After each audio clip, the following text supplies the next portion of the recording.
ذلك غدا إلا أن يشاء الله. واذكر ربك إذا نسيت وقل عسى أن يهديني ربي لأقرب من هذا رشدا. ولبثوا في كهفهم 300 سنين وازدادوا 9. قل الله أعلم بما لبثوا له غيب السماوات والأرض أبصر به وأسمع ما لهم من دونه من ولي ولا يشرك في حكمه أحدا. واتل ما أوحي إليك من كتاب ربك لا مبدل لكلماته ولن تجد من دونه ملتحدا. واصبر نفسك مع الذين يدعون ربهم بالغداة والعشي يريدون وجهه ولا تعد عيناك عنهم تريد زينة الحياة الدنيا ولا تطع من أغفلنا قلبه عن ذكرنا واتبع هواه وكان أمره فرطا. وقل الحق من ربكم فمن شاء فليؤمن ومن شاء فليكفر. إنا أعتدنا للظالمين نارا أحاط بهم سرادقها وإن يستغيثوا يغاثوا بماء كالمهل يشوي الوجوه بئس الشراب وساءت مرتفقا.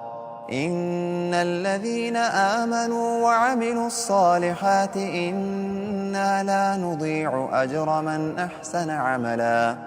أولئك لهم جنات عدن تجري من تحتهم الأنهار يحلون فيها من أساور من ذهب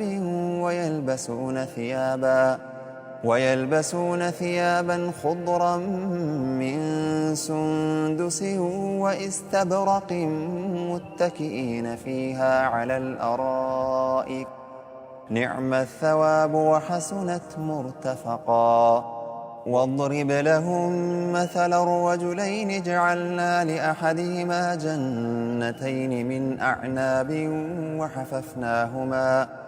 وحففناهما بنخل وجعلنا بينهما زرعا كلتا الجنتين آتت أكلها ولم تظلم منه شيئا وفجرنا خلالهما نهرا وكان له ثمر فقال لصاحبه وهو يحاوره أنا أكثر منك مالا وأعز نفرا. ودخل جنته وهو ظالم لنفسه قال ما أظن أن تبيد هذه أبدا وما أظن الساعة قائمة ولئن رددت إلى ربي لأجدن خيرا منها منقلبا. قال له صاحبه وهو يحاوره أكفرت بالذي خلقك من تراب ثم من نطفة ثم سواك رجلا لكن هو الله ربي ولا أشرك بربي أحدا.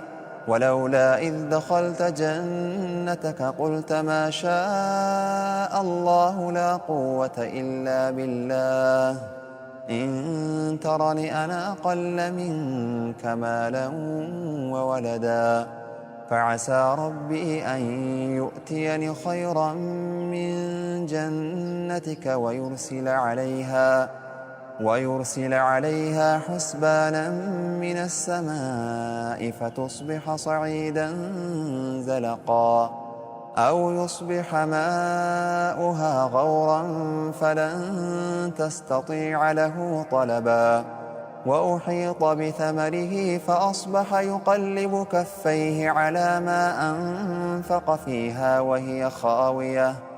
وهي خاوية على عروشها ويقول يا ليتني لم أشرك بربي أحدا ولم تكن له فئة ينصرونه من دون الله وما كان منتصرا هنالك الولاية لله الحق هو خير ثوابا وخير عقبا واضرب لهم مثل الحياة الدنيا كماء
السلام عليكم. أعوذ بالله من الشيطان الرجيم. بسم الله الرحمن الرحيم. الحمد لله رب العالمين الرحمن الرحيم مالك يوم الدين إياك نعبد وإياك نستعين اهدنا الصراط المستقيم صراط الذين أنعمت عليهم غير المغضوب عليهم ولا الضالين.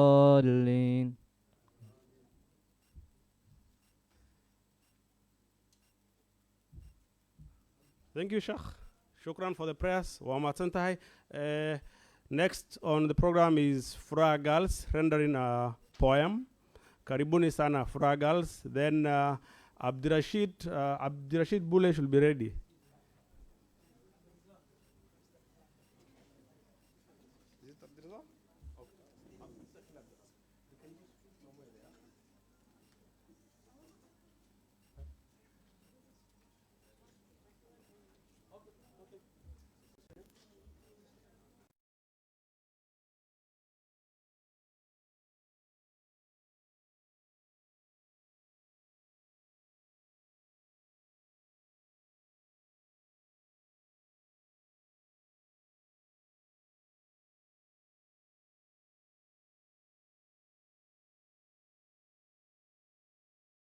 Gentlemen, good morning. I'm Nimares Mohammed, a teacher from Furaha Girls, and today here with me are girls from Furaha Girls, and they will present a poem entitled Peace. They're the peacemakers in our school.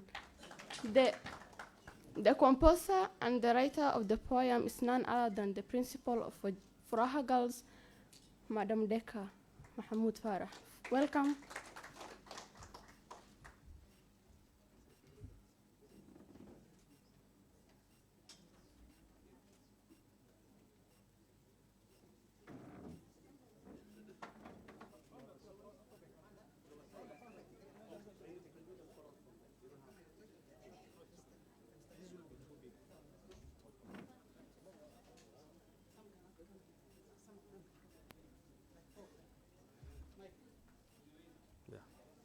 It's okay. It's okay.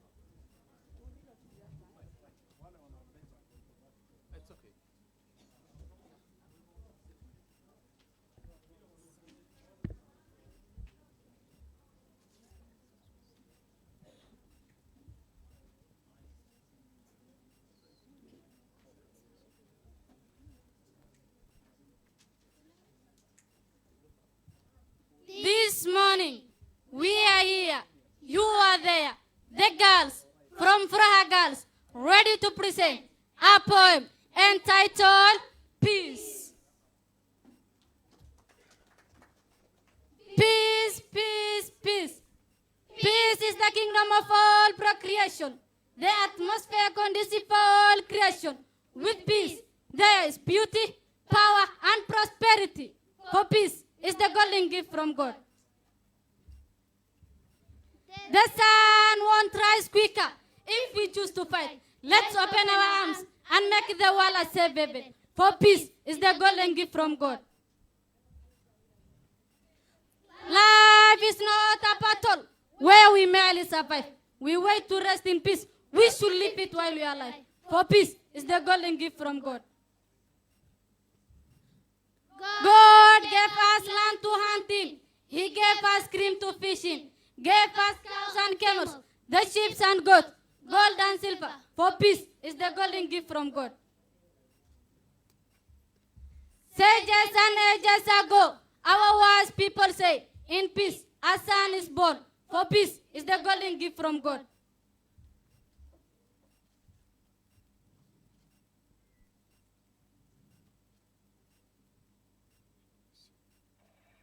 What happened? What happened?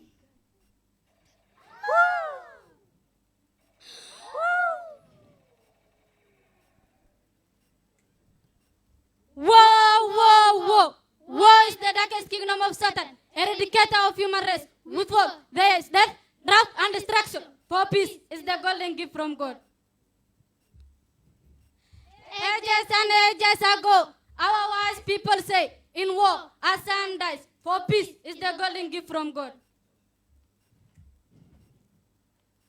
Mwandishi wa kitabu jala nimelazimu nikasukumwa na imani Nuria Abdullahi. Tunakushangilia, tunakushukuru, tumetamatisha. Shabash.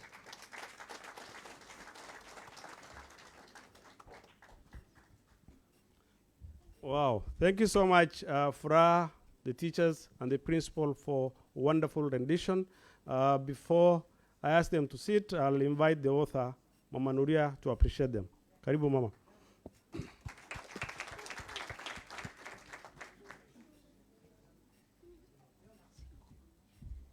Assalamu alaikum, everybody.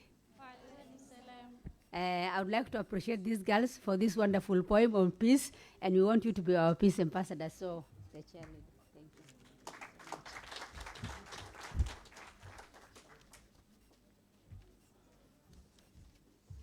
Thank you, the girls from Fra. We appreciate the wonderful rendition you have done. We will request Malimu to ask the students to leave at their comfort, because I think some elders are standing. Thank you so much for the wonderful rendition. We will ask Mwalimu Bule to come and render another short poem. Karibu sana Mwalimu.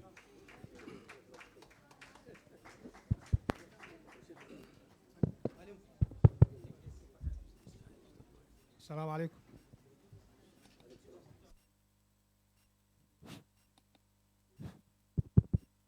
Assalamu alaikum. Your Excellency the Governor, FSPA Nuria Abdullahi, distinguished guests, ladies and gentlemen, Assalamu alaikum. Well, mine is short in representing the former choir teachers of those sad days, because some of them are not with us here. I was just asked to remind the gathering of some of the songs we used to sing those days when there were the conflicts. It was a Somali song on Wajir, which had some poem and touching words.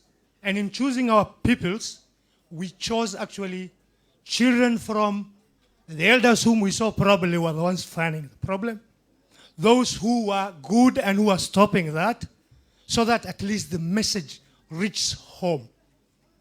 And I start. Dulli yahow dabal lama noqda ee duuba hadalkayga. Adaan darmaan kuu qabnaa ee dahab walaalnimo. Difowga yuu kula go'in intaad xanan ka duulaysid. Xanankuba adu dadku xiga ee diidayaalka. Wajeeray wataad wacaneheed ya ku xumay ku haleeyay. Waa maxay wareerka. Wajeeray wataad wacaneheed ya ku xumay ku haleeyay. Waa maxay wareerka.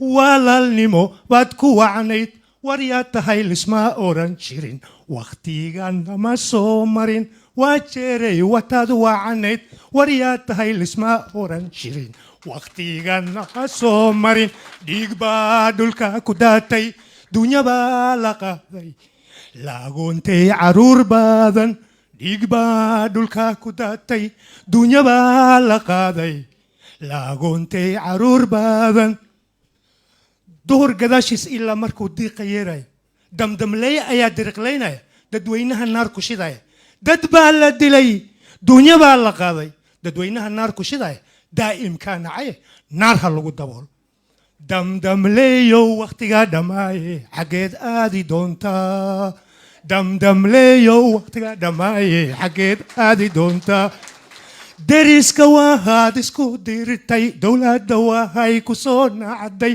damdamleeyow dhulkaan ka dhof meelada ku dhumatana male haddaadna diidaana helikobtar iyo kifaaro lagugu halaagaa dab iyo dhagax layskuma dhuftee kala dhowraay dab iyo dhagax layskuma dhuftee kala dhowraay. With that, let me remember the late choir teachers who passed away, the likes of Mahadow Hussein Baul, Muhammad Adan, Abdi Ismail, may God rest their soul in peace. And I also remember the likes of Akina Adan Abdullahi Barre, Aka Kinyanjui, Suro Ahmed, Francis Gichuki, and many others. Thank you. Thank you, Mwalimu. Thank you. Thank you so much, Mwalimu. Wonderful poem. I'm sure the audience, purposely for Somali, will benefit from that because the other poem was in English.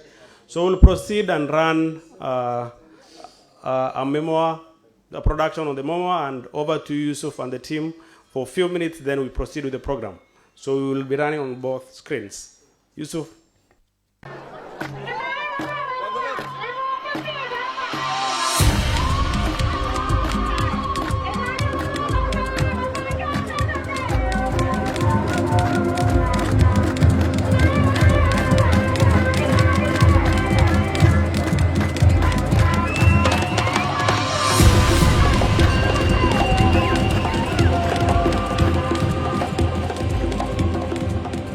Well, I think we all know the history of northeastern Kenya, where we had a lot of inter-clan conflicts due to either pastures or land or just. And as a result, this book is really, it captures the moment in history of Wajir, especially the history between the various clans that have lived in Wajir for the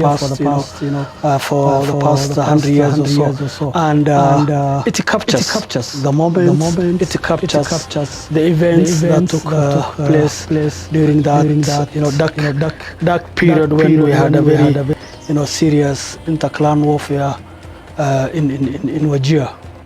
From the outset, Nuria exposed us to the important work that had been done in Wajir and introduced me to Deka Ibrahim, a powerful voice in Nuria's life and in the initiatives they pursued together. The two of them beautifully demonstrated and reinforced my strong belief that peace resides from within, that given the strong and proper support and resources, in this case for the women and youth passionate about bringing peace to Wajir, the change towards a more peaceful society must come from within. In her book, Forced by Fate and Driven by Faith, Nuria has woven the complexities of developing and supporting a locally driven, locally owned peace-building process with her unique storytelling approach, giving the readers a wonderful chance to not only learn about a unique process that can be drawn from and utilized in contexts all over the world, but also to gain a deep understanding and feel for the people of Wajir.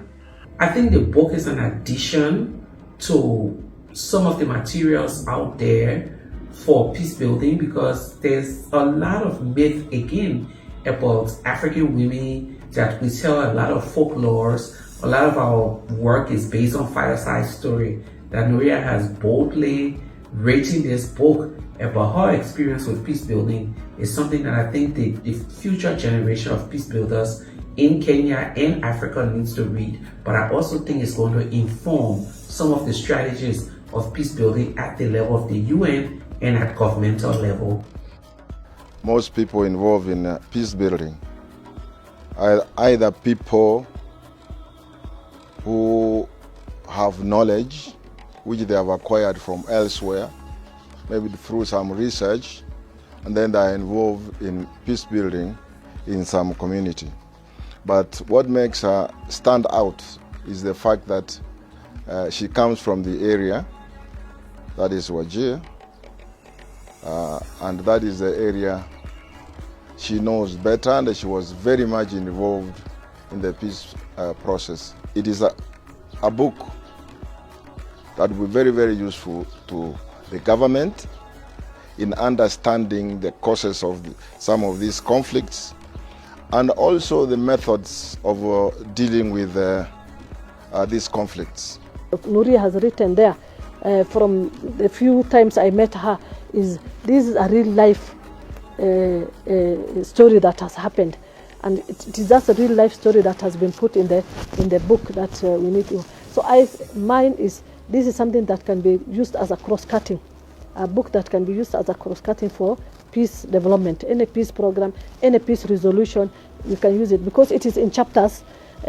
When we started, how it started, how to intervene, how women intervened, how all these things. So it can be used. So when a conflict is at this initial stage, there is a place where we can borrow and read and then borrow ideas from there. When the conflict is another stage, then there is that. So the book is very, very simple.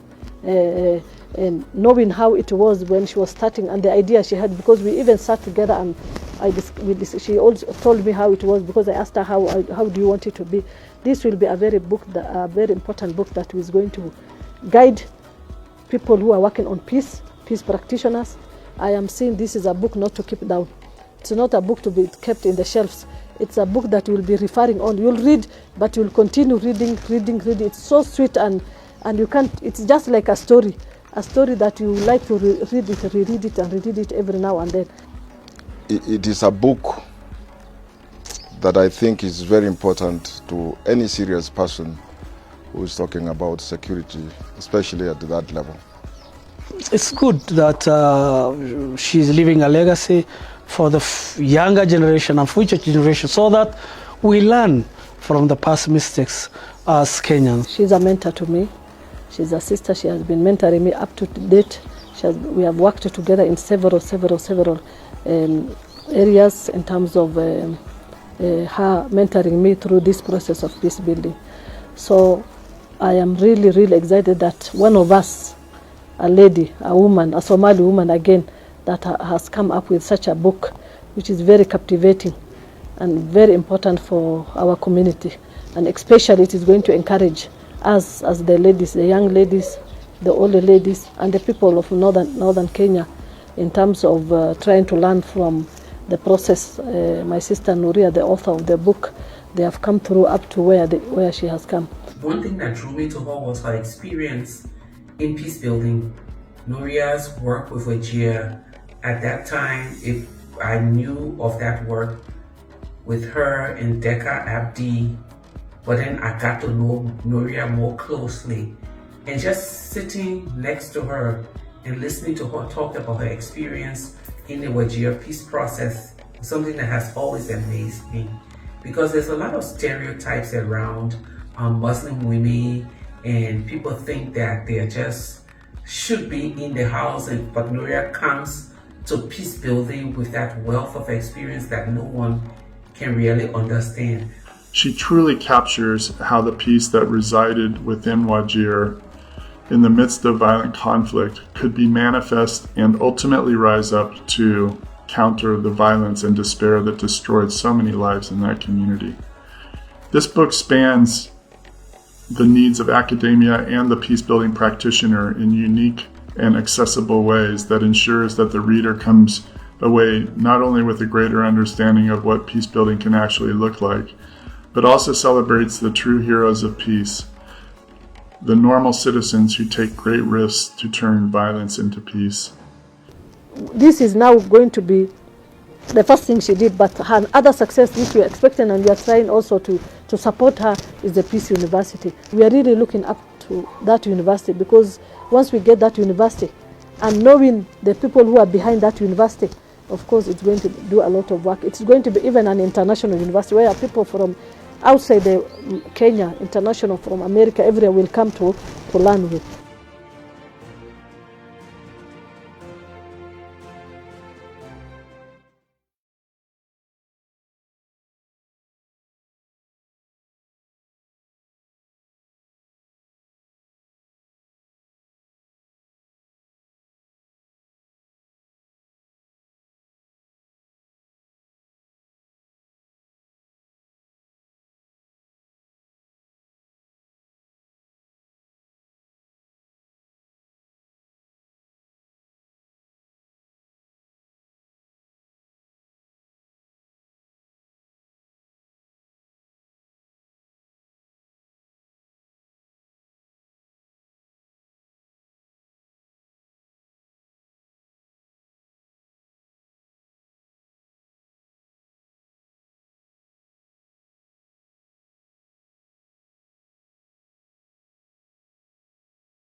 ma aha waxaan annaga qabanayna ma waa wax Ilaahay inagu garab galay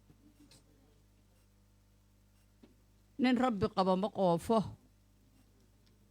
wixii ka dhacay waad ogeydeen saddexdeena lafweyn wajeer wixii ka dhacay waad ogeydeen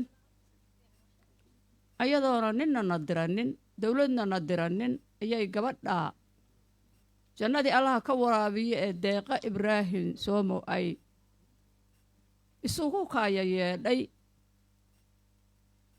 waa la fariistay bilcaan aniga ugu horeeyay meel aroosaan tagnay meeshii arooska ahayd waa la kala baqday bay tiri dadka nagay wada dhashaa kala baqday waxaan doonaynaa bay tiri sidee nabad aan ku dhalin lahayn Ilaahay baana garab galay الفتاح بالعانتي ماشي aan galnay Ilaahay waa nagu garab galay waxaana Ilaahay noo garab galay waxa weeye lillaahi baan ahayn dad isku niyada wax dhintay iyo wax noolba isku niyada oo sidoo halka wacalinka ka sheegay yaa tahay aan aqoonin ayaan isku noqonnay haddaan isku noqonnay waa noo hagaagtay Ilaahay waana garab galay hadal badan haama lagama buuxiye hadalkayga waxa weeye culimo iyo caamo roole iyo caruur magaalada wajeer maanta waxaan anaga isu geysanay baan nahaya bis ma jiro nabad ma jirto nabadana haani Soomaali waxay tiraahaan guntay ka soo tolantaa nabadda inaan annaga keenna weeye annaga dal dhulka leh annaga maalinka maanta ku dhalannay aniga maanta waayeel baan ahay aniga waanta ritaayaan ahay waxaan idin leeyahay reer wajeerow ninkii wax garadaba horta dad muslimiin ah nahay ehlu tawxiid oo islaam ah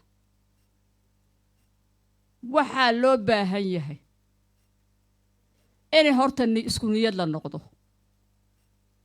hebel qabo ayaa joogta wadanka hadda labada qof ee calool xumo isugu seexata waa kitaabkeena inoo sheegay reer hebel iyo qabiil hebel anaga barigii hore ma aanu aqoon wajeer baan ku dhashay 86 baan jiraa maanta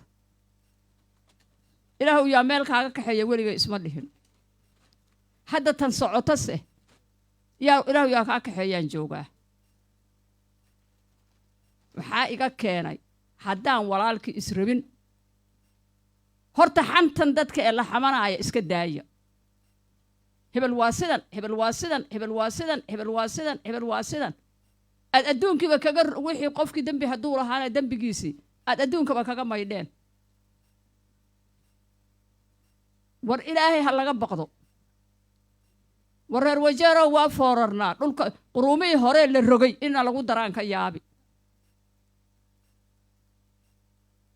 hebel muxuu bixiyey hebel muxuuna siiyey ilaahay muxuuna siiyey ma taqaanaan maxaana la siiyey maxaan cunnaa ma dawladdaa idin soo masruufi jirtay ma hay-adaa idin soo masruufi jiray ma county baa idin soo masruufi jiray war ilaahay ka baqda reer wajeero waa tagteene ilbax berigii hore badowdaad ku roonaydeen ilbaxdii baa idinka daray ilbixi baa idinka daray nin walba yes dhan need mabuleeya war yaadaheen ilaahay u noqda war meeshaan ogaabaa nala geyn doonaa war ilaahay ha loo noqdo oo xantan meel walba lala taagan yahay islaamka la jarjaraya ha la iska daayo waxa abaaraha naloogu kicinayo haye dawladdii baa lala shiindhaantamayaa ilmaha la dhihi kaca dhagax qaadoo tuurtuura war nin aqal muraayada ku jira dhagax ma tuuraa war maxaad noo baabi'inaysaan maalin walba rag habar baa gablamaysa oo wiil waayaysa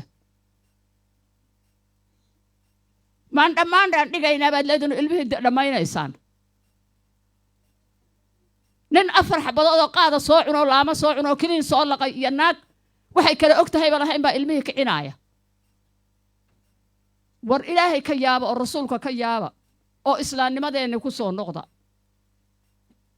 irsaaqadda ilaahay baa bixiya raxmaanka allah risiqa bixiya yah waryaadahan reer wajeero waa rogmanaynaayo jooga anigu tegay horta waa tegay cimrigayga waa tegay laakiin waxa iga dardaarana reer wajeerow sidan haddaad ahaataan waa nala rogayaa oon maxbeen iyo dharaar waxay noqotaba nala gembin quruumihii hore la gembiyoo kalaa noqonaynaa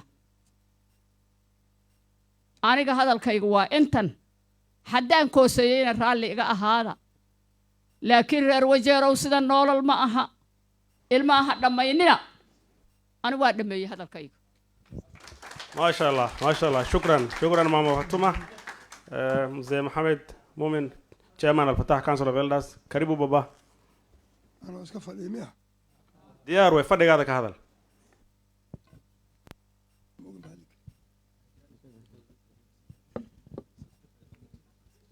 بسم الله الرحمن الرحيم إلهي بام هاد إسكالة أنت ماشي إسكوي ما تي أو لمبان سلام هيا وحن إذنكو سلام هيا إسلام نمدي السلام عليكم ورحمة الله وبركاته waxaad arkayseen oo meeshaan nagula tusay waa wixii la soo maray intii soo hadlaysay iyo intii hagaajisayba way arkayeen wixii la soo maray waxaan rabaa inaan sheego 3 hadal oo gaaban daqiiqada gaaban unbaa kolba la siiyey nin walba darajadii la siiyey ilaahay baa siiyey halagu ixtiraamo wajarow darajadii ruux la siiyey oos haysto halagu ixtiraamo mid waa midaas midda kale wajar magac bay leedahay inta idinka horreysay darajaa la soo maray dhaqan baa la soo maray dhibna waa la soo maray walaalnimo baa u dambaysay waxaan idiin sheegi aan wada jirna haddii la waayo aan kala tagnaa meesha soo gelaysa ilaahay waxaan ka baryaynaa sida aan nahay hadda iyo si ka khayr badan inuu allana gaarsiiyo biis si loo soo maray sida ay sheegaysa faadama maxamed mire waxaan sheegayaa inaan nabad ku soo dabaalnay meelo badan ilaahay nala garab galay ilaahay baa yeelay maantana wixii anaga aan soo hagaajinay ilmahayni oo shaqaynaya waan ku faraxsanahay ma ogiye meel kale oo wax u wadna ma jirto kaligay baa chairman ka ahaa wajeer alfataax nimanka la yidhaaha wajeer ma ahe kenya muzima anaa u horeeyo chairman biis laga dhigo kenya muzima oo dhan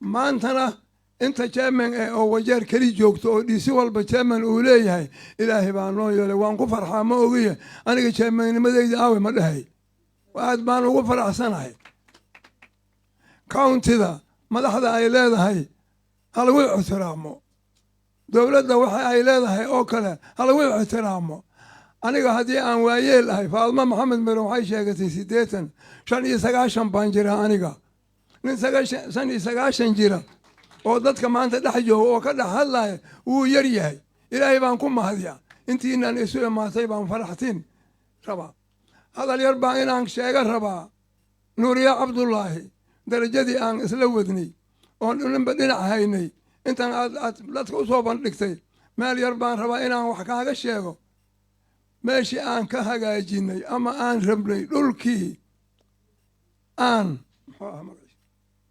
annagii meeshii iida ahayd waa diyaar waxaan rabnaa iskuulka meelo badan baa laga hagaajiyee in loo hagaajiyo meeshii ayad ahayd ya jaamacaddii dhulkeedii aan haysanno waxaan rabnaa dowladda iyo dadkeeda iyo countidaba in naloo hagaajiya annagaa hagaajinay way dhisan tahay way taallaa inaan ogaataan waxaa kaloon sheegi nuuriyo kaligeed wax ma qabanin taa meesha fadhidaadaan arkaayo iyo kuwa kale oo nala soo shaqaynaya intaba waxaan idin leeyahay aniga kama tegin xumaan waxaan ka tegey nabad haddana waxaan rabaa inaan ka dhimanayo inaan ahaado qabrigayga in la jeclaado oo la yidhaaha maantuu dhintay miya allah u naxariista dambigiisa allah dhaafo in laga dhahan rabaa madaxda nin walba meeshiisa lagu qadariyo asalaamu calaykum waraxmat ullaahi wabarakaatu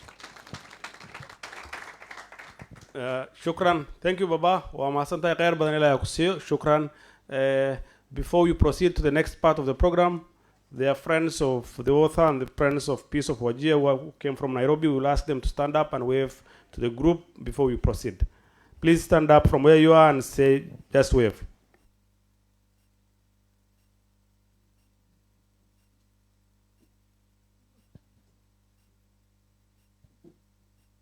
Thank you so much. So, Chief Guest at this juncture will take the opportunity to welcome the County Commissioner Wajir. Karibu sana sir.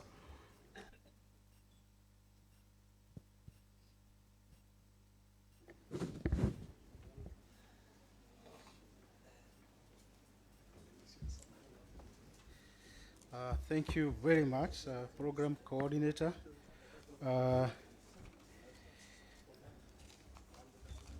Our guest of honor today, Madam Nuria Abdullahi Abdi, the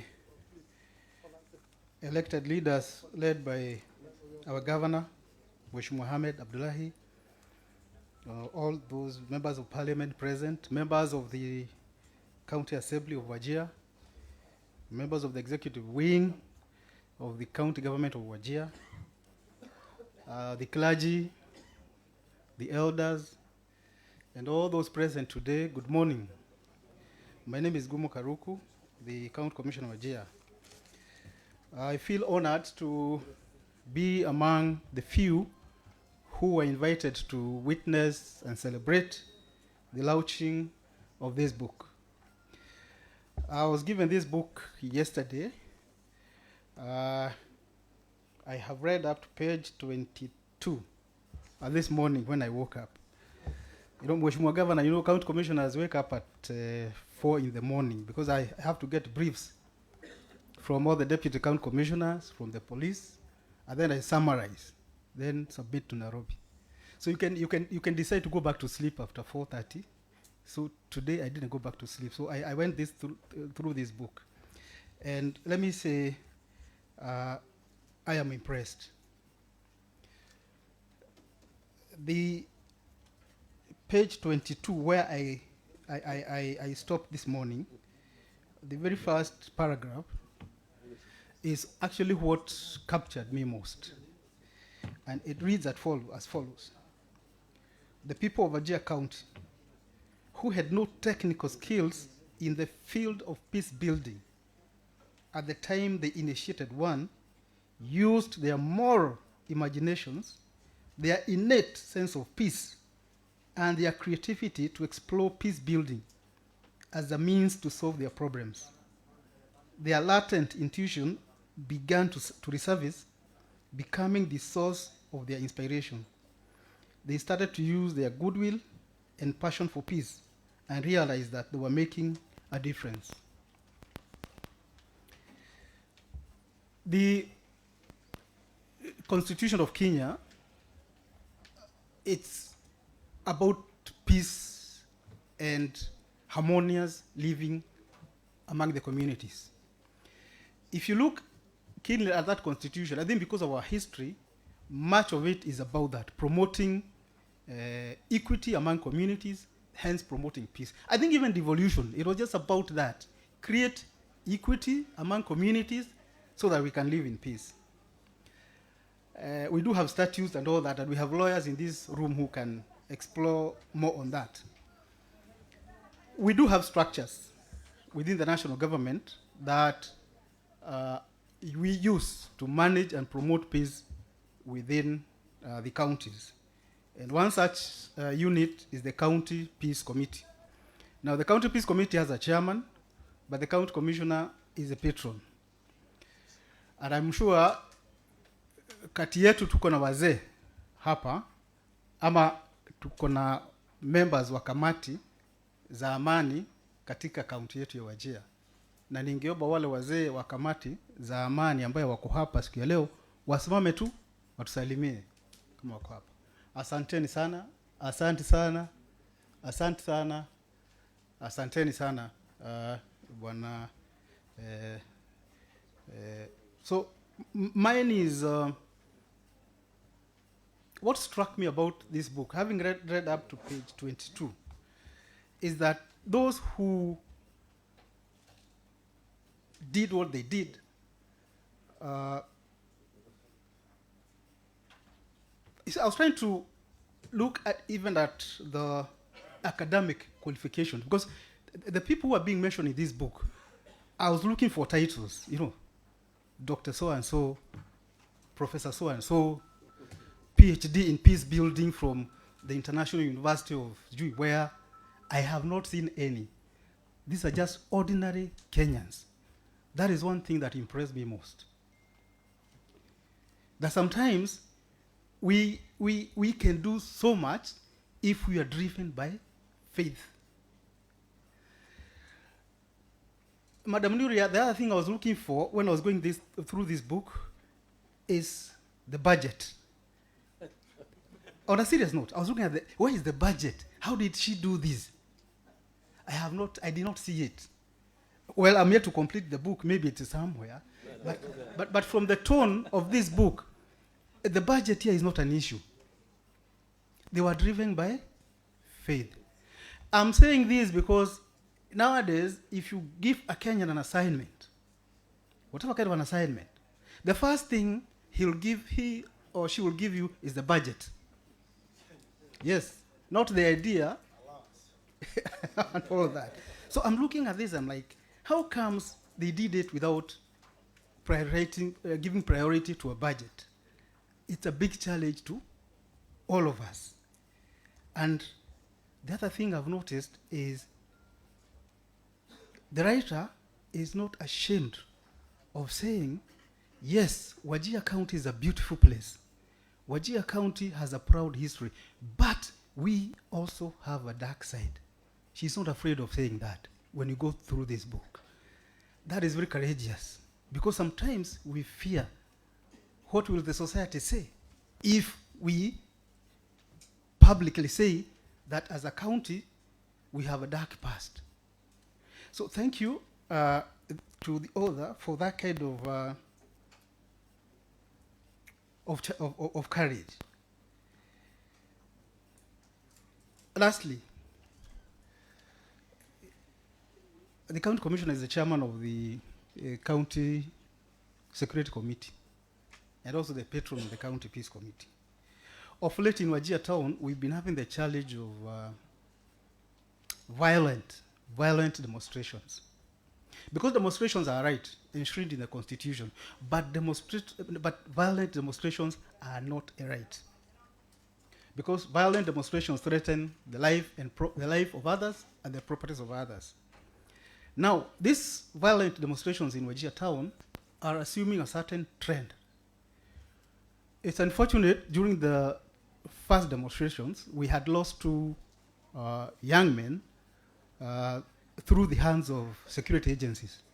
That is KWS. Very unfortunate. So we were mourning, and I think the families felt they needed to pass that message to the government through a demonstration. Unfortunately, the demonstration was hijacked by criminals and robbers, and they destroyed people's property. And in the process, we lost a life. The recent demonstrations were occasioned by the frequent power blackouts within Wajir town. Again, it's normal for people to demonstrate. Again, the demonstrations were hijacked by criminals and thugs. And in the process, again, we lost another young life. Now, these two young people who lost their lives in both demonstrations happened to come from a certain section of this town, Barawako.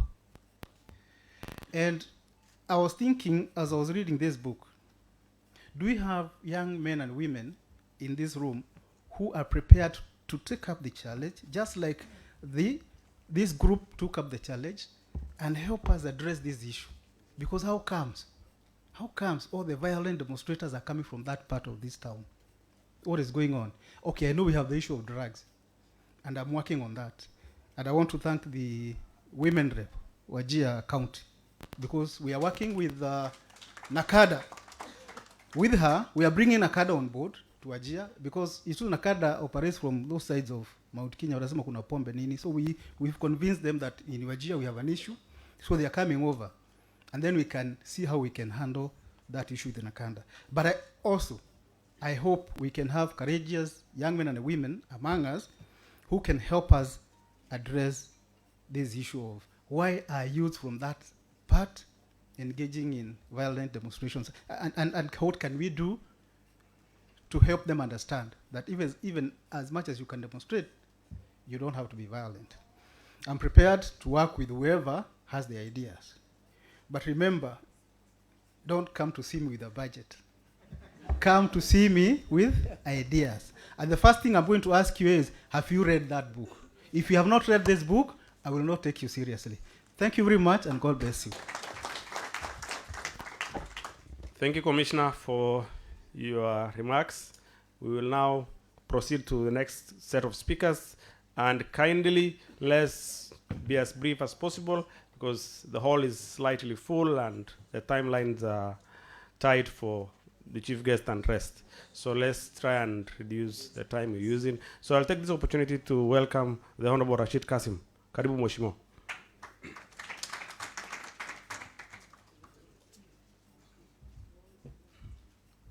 Bismillah, I think you really ambushed me.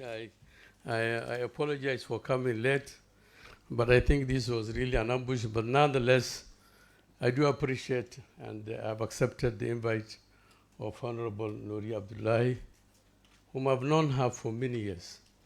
Indeed, and I've worked with her. She was married to a close friend of mine, Senator Abbas. But nonetheless, he may have known her in other capacities as his spouse. But I think I've also known her as a leader, as somebody resourceful, and we had the same career. Indeed, we had the same career. We were treating livestock, and we found that our livelihood depends on livestock. And that's why we ventured, even Abbas and many others, felt that the only way we can be able to uplift the basic resources of this county, the great county, and the people of northern Kenya, is to engage ourselves in livestock husbandry, livestock treatment, and range management as well. There are many men and very talented guys like Yasin and many others who have ventured into that career. And our sister Nuria was part and parcel of that. But one other thing she was driven against that basic pastoral background. She realized that this thing cannot be able to thrive. The only way it can thrive is when there's sustained peace. When there's sustained peace and people are going to live in a very harmonious way, then we can be able to thrive our economy and our livelihood. That's why she took the courage, together with other ladies, in that moment when this critical county, this great county of Wajir, had terrible security issues, clan wars, clan conflict, which we have never had before.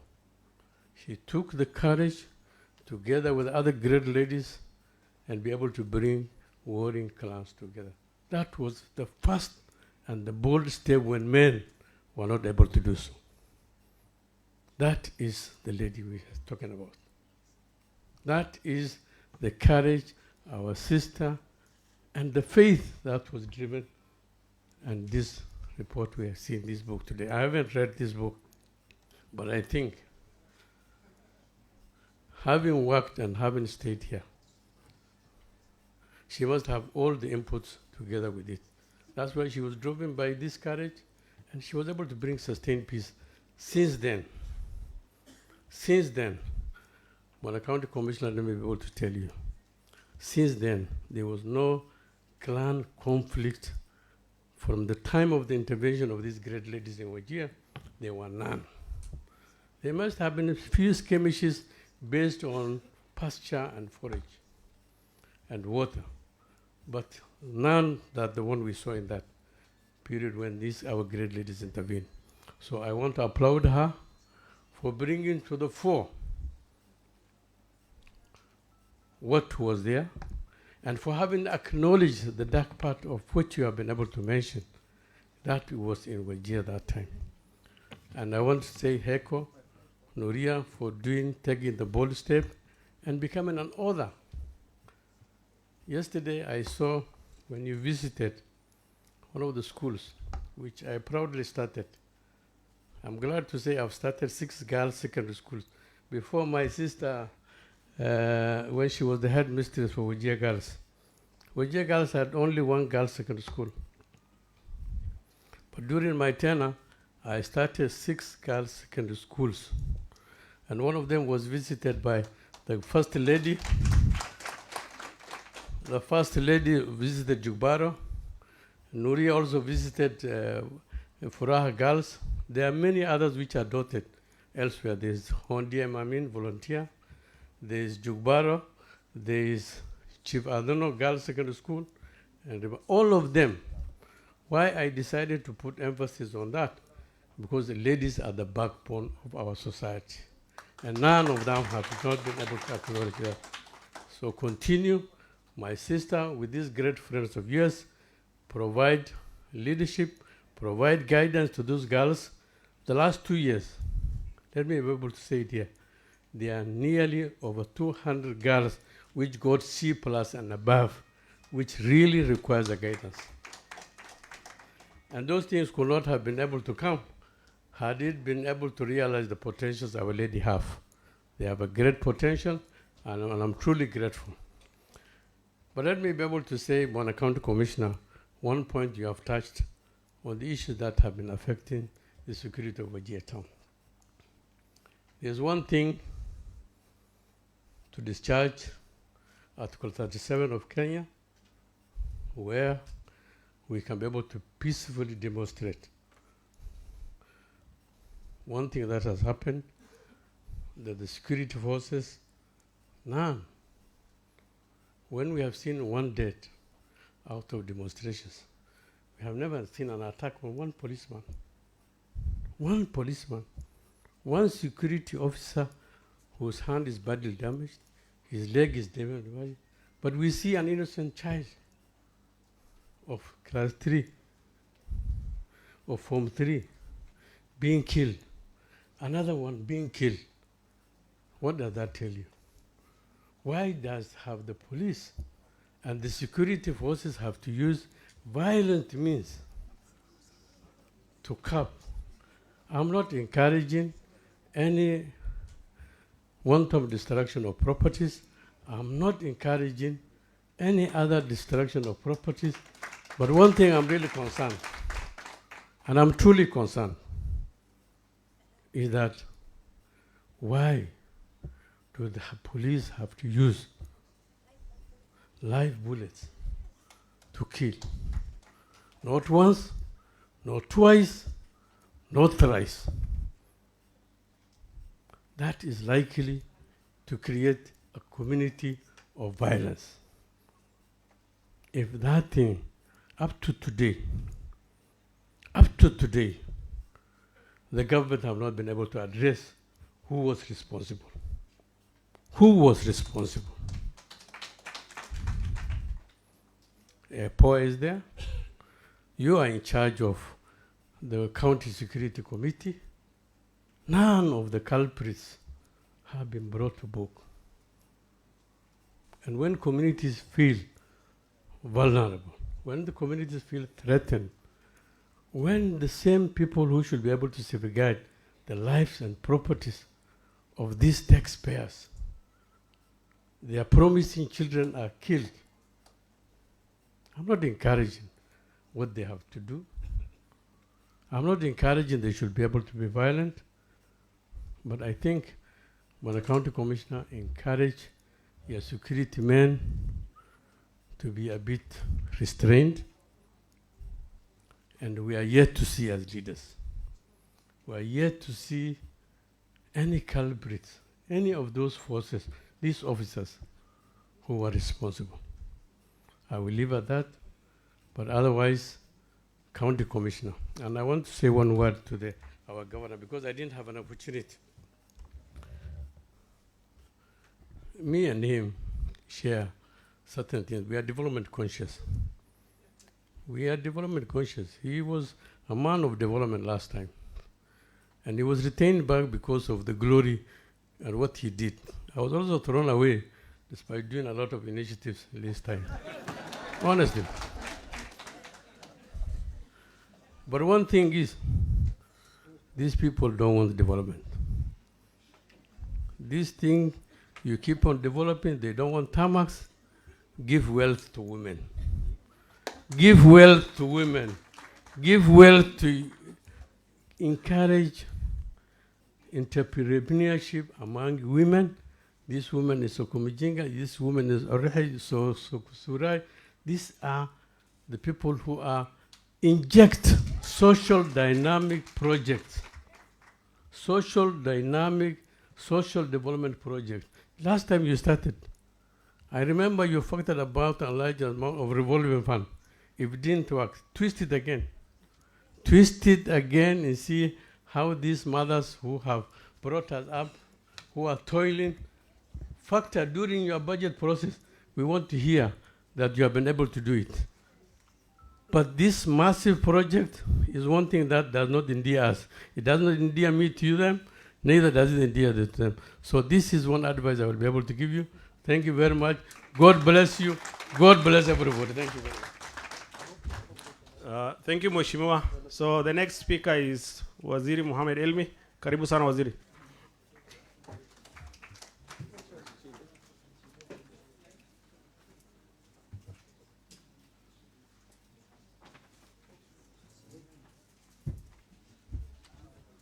Assalamu alaikum.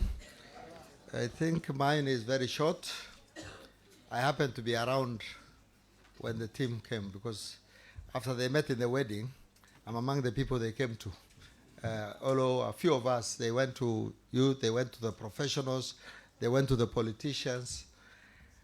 And even when people explain, people don't know how bad it was. It was very bad.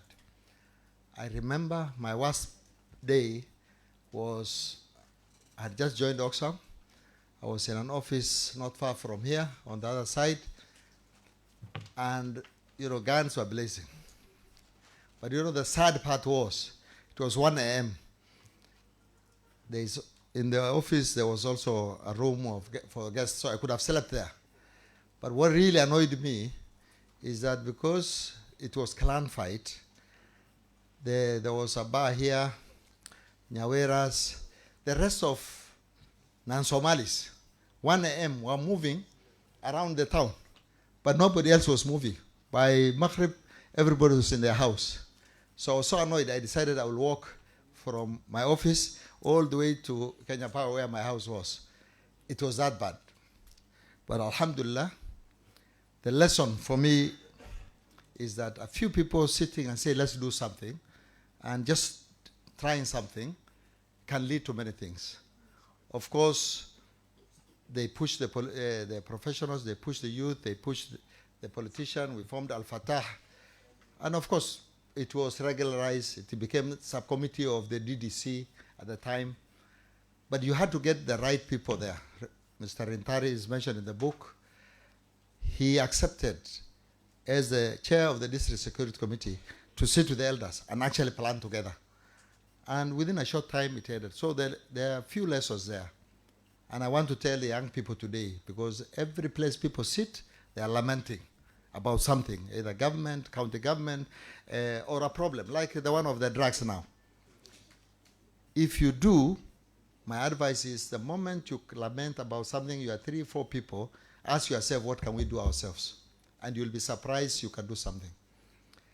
And I can attest here, the first period, even when the Al-Fatah was formed and officially signed with the MPs there, there was no budget. People brought chairs from their houses.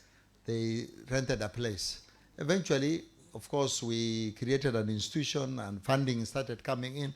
But the most important bit is there's always something you can do. The second, then they handled the community side, elders, youth, women. But then the security sector also had to play its part. And now is a brigadier, or is it, yes, Major Orioba, Kemanthi, he has died. They believed in it. And that small thing eventually became a program that was shared across Kenya. All the 10 counties of the arid were having. And it was started where? A meeting of a few people in a wedding, deciding to do something. Finally, my advice is always, it was that easy. I'm sure the ladies were told, oh, what is wrong with these ladies? Why are they talking to men? The youth, you had them, there was always negative people. So my advice again, to the young, particularly the young people, when you doing something good, you believe in it, go ahead, irrespective of what they say. Especially these days, there's a social media, people will abuse you. Please go ahead, continue doing what you are doing, and do it right. Finally, at the moment we have problem of drugs. Please do what the ladies did. We want some people to start volunteering. That thing has to be nabbed now. We have the people I call Al-Shaitan, they call themselves Al-Shabaab. Al-Shabaab is, when a commissioner, young people in Arabic. So they have taken a very good thing. Al-Shabaab are these young people, the girls who sang here, those are Al-Shabaab, according to the Arabic one. But they have appropriated that name. So we have to give them another name, which is Shaitan. Mutu akiharibika sini Shaitan inamsumbua. So those people are back. They have colonized in Mandera, they are coming here, Wajir, and the mentality of people generally is, if they are not with us, we are okay. It's not. We must, as Wajir, again sit and really find a solution to it. And the only way it will be done is exactly what was done by Nuria and team at that time. Final to say Ongara to Nuria, we are oral society. We are real right. In this year, we have had 3 Somalis do a book. Duale, Ahmed Isaac, and now Nuria and a lady. So congratulations. Can we have more and more people do that? Let's begin to write. And if people write, what are you supposed to do? You're supposed to read. Please also read. Thank you very much. Thank you, Waziri. I think you should also take your own advice and start writing. So I'll ask Mheshimiwa Wajir South, Honorable Mohamed Ado, to come and speak to us. Karibu Mheshimiwa.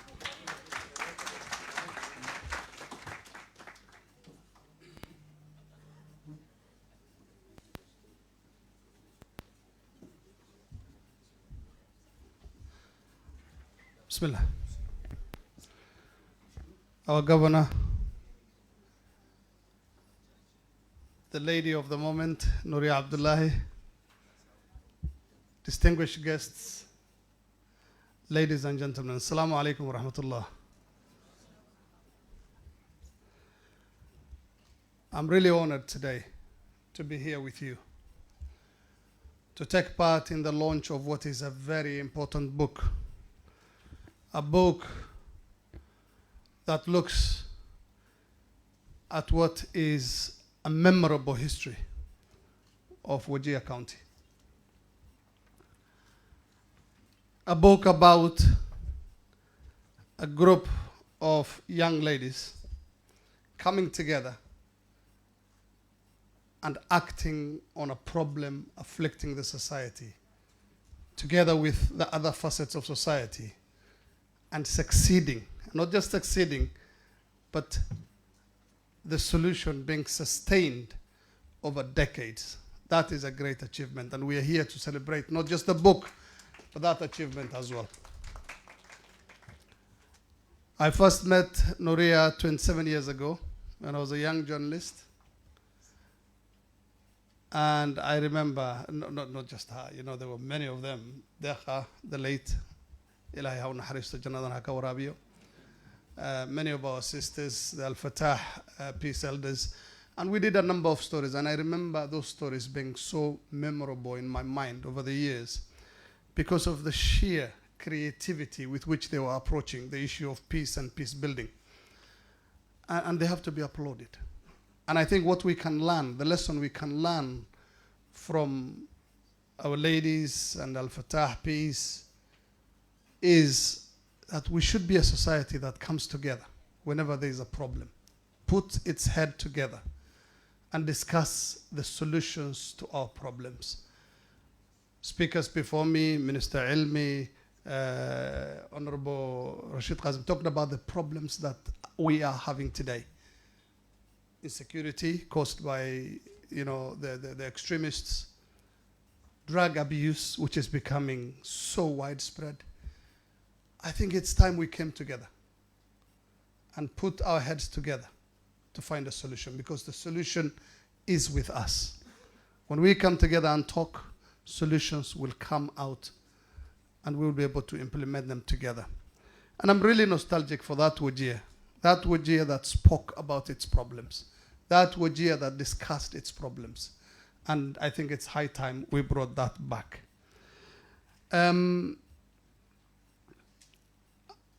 Just to echo what my colleagues also said, is the issue of killings. We've lost 3 young men. 4 young men. I'm sorry.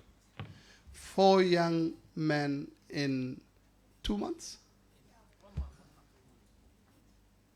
I mean, give or take, yeah. 1.5 months.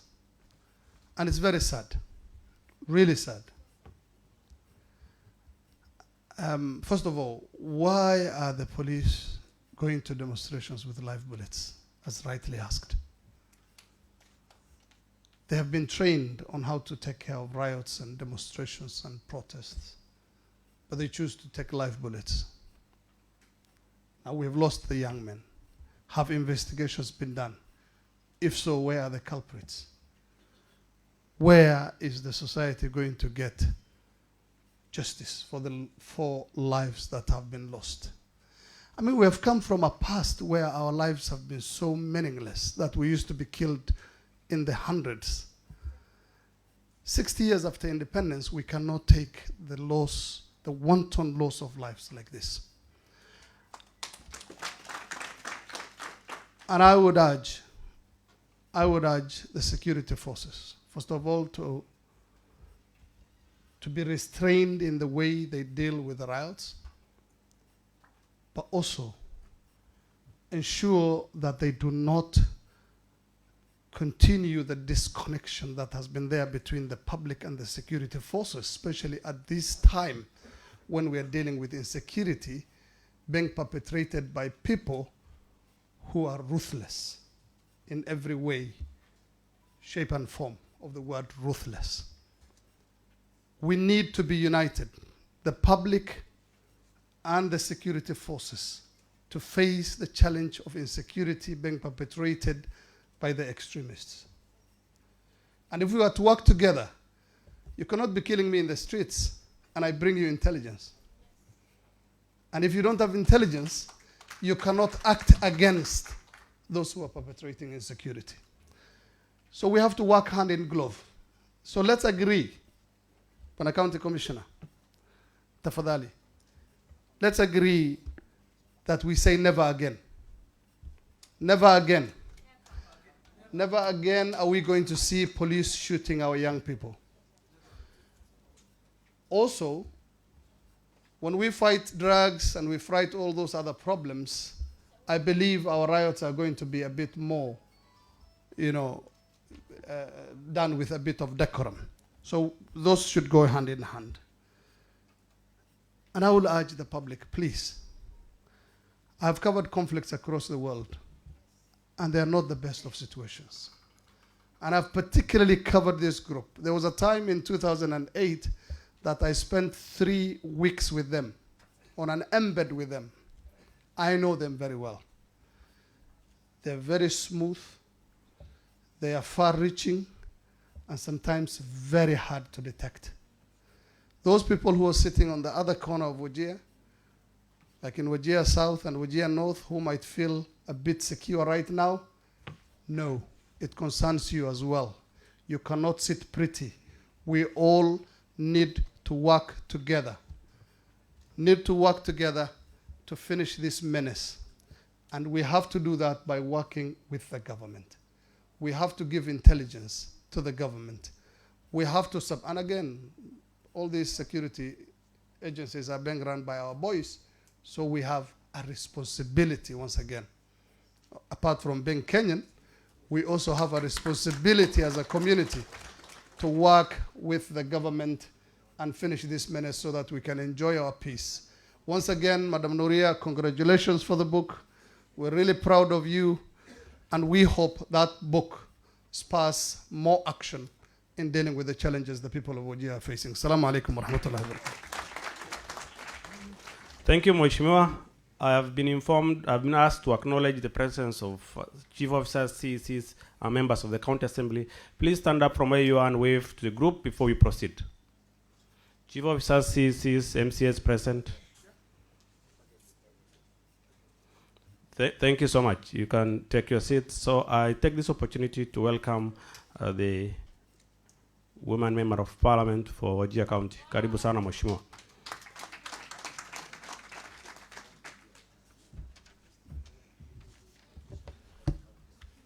Thank you, Bwana MC.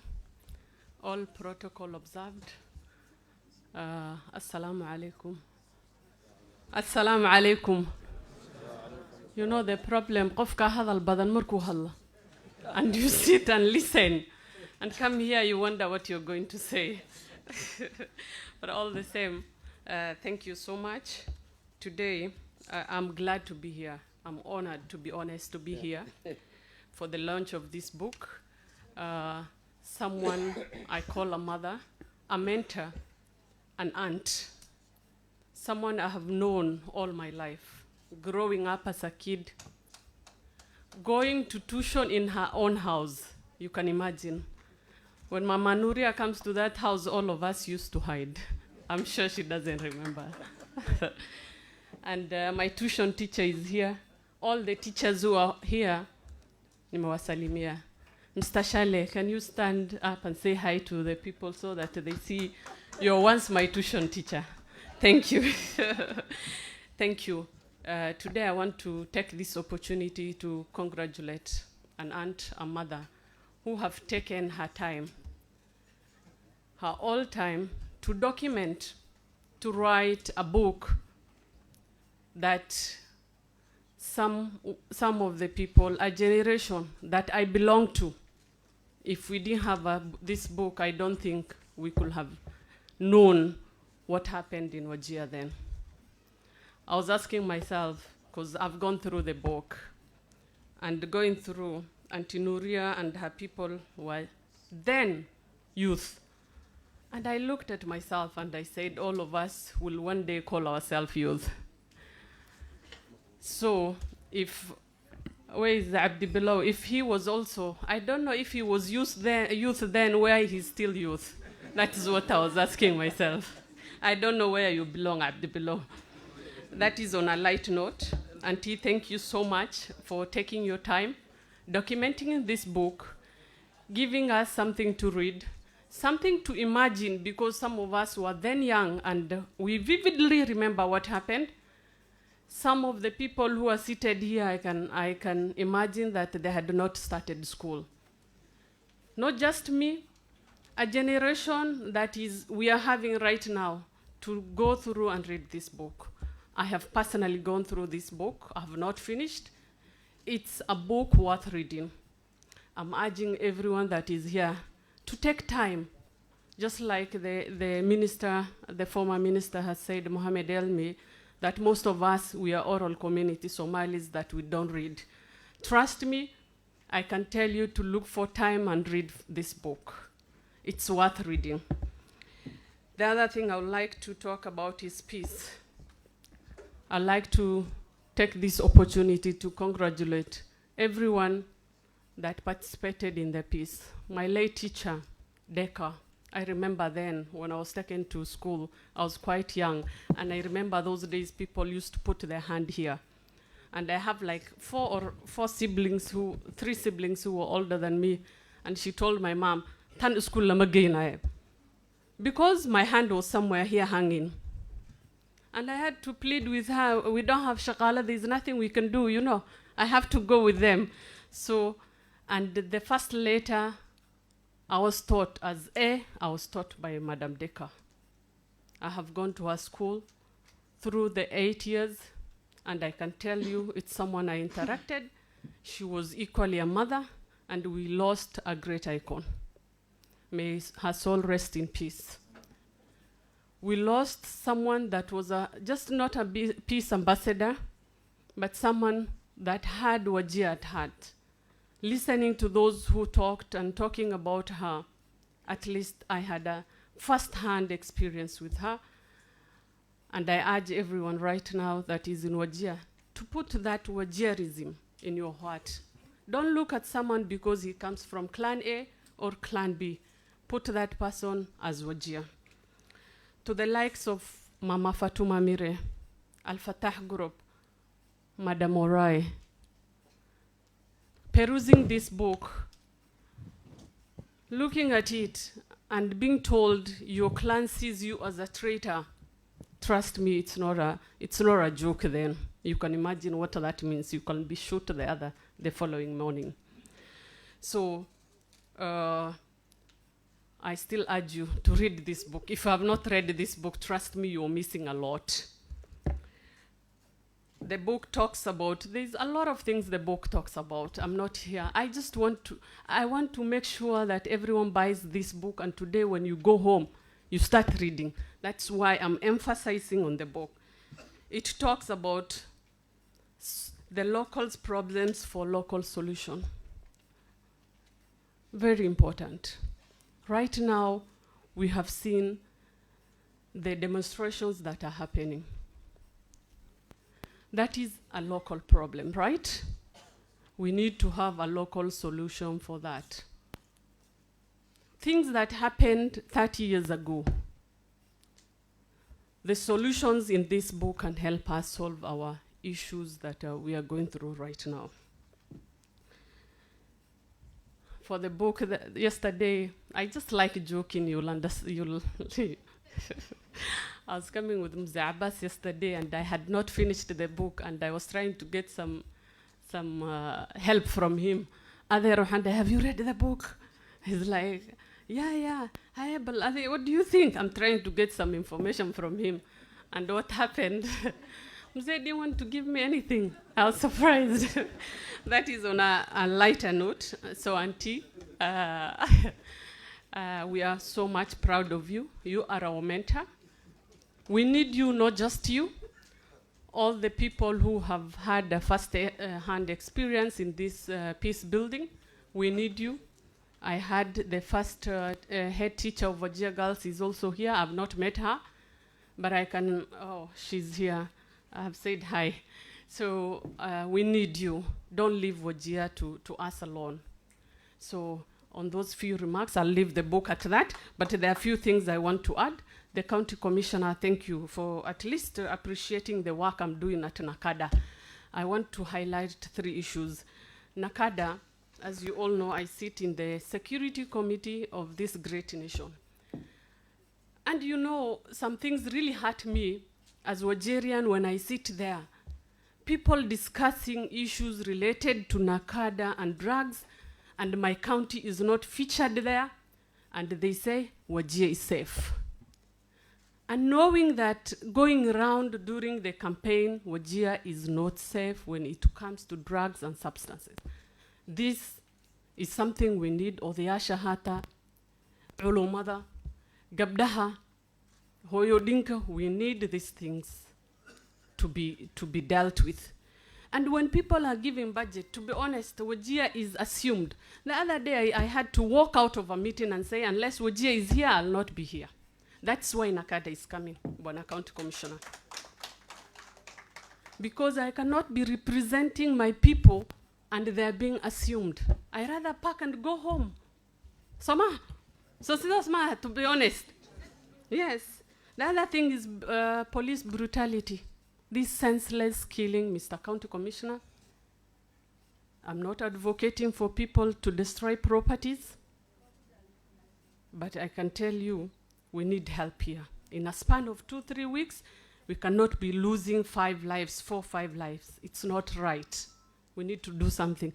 The other day, I walked to the IG's office. At least I vetted him and I'm his boss, and I told him, Bwana IG, where are you? Come to my office.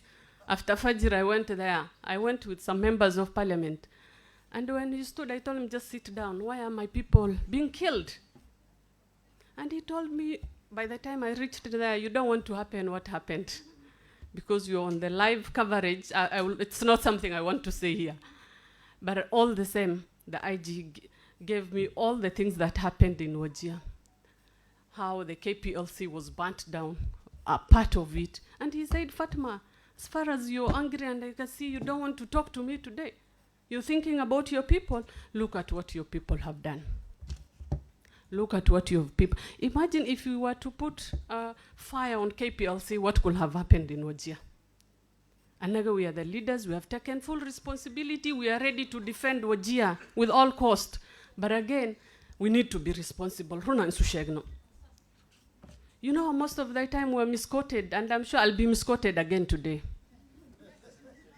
The other day when I said hijab, hijiduna, people just misquoted and said a lot of things, but we are what we are. My friend Ruqya is laughing because she says when I get the mic, she knows what will happen. All the same, we need to be responsible. The demonstration is our right, but again, banning a power station, what can happen, honestly? That is a disaster. And Agata, when we go to these offices, when we go there, I'm not told your people have burnt a whole police station or, power station. It's not right. Let us be mature. Whatever we are doing, let us be cautious on what we are doing. But when it comes to defending the rights of Wajirians, the rights of innocent killings, we are ready. We'll be on the front line. IPOA, the issue of our boys who have been killed, who had a very bright future. It's with IPOA. I am personally pursuing those issues. So I can assure you, inshallah, I don't know when, by the time we are done with the investigation, we'll share with the people of Wajir on what happened. Lastly, as the county MP and woman representative, I just want to ask my brother, the governor, to support our women. Looking at this book, the women, what they have done, and we are told women are the backbone of this what do they say, of a society. Governor, if we were to support these women, you can imagine what will happen in Wajir. So for those few remarks, nimesema asanteni sana. Auntie, congratulations. We are behind you. We'll make sure our students, our youth have read this thing. And for the youth, because I'm going out of youth. We need youth ambassadors. We need people who can take over from the then youth. Thank you so much. Nimeshukuru sana. Thank you, Mheshimiwa. So we will move to the next bit of the discussion, which is a panel discussion. Right in front of you here are people who have participated in the peace process in different capacities. It won't take more than 20 minutes, so we ask for patience. Each one of them, we give them mic and a round of questions, and they will respond. And I will ask them to take the liberty to respond either in English or in Somali, because there is also an audience for Somali. So of your choice, I'll ask the questions, and the time is 3 minutes each, and then a follow-up if necessary. So that's how it is. I've also been reminded that I have not acknowledged the presence of civil society. Mama Sofia, poleni sana. So civil society members, feel at home. Karibuni sana. Thank you so much. So we'll proceed to the panel discussion, and we'll start with Abdi Bilo Ilmi. Abdi Bilo, I had seen in the video of you looking very young. MashaAllah. Now, the question for you is, what is the role of professionals in peace building? Professionals then, professionals now. Karibu sana. Assalamu alaikum.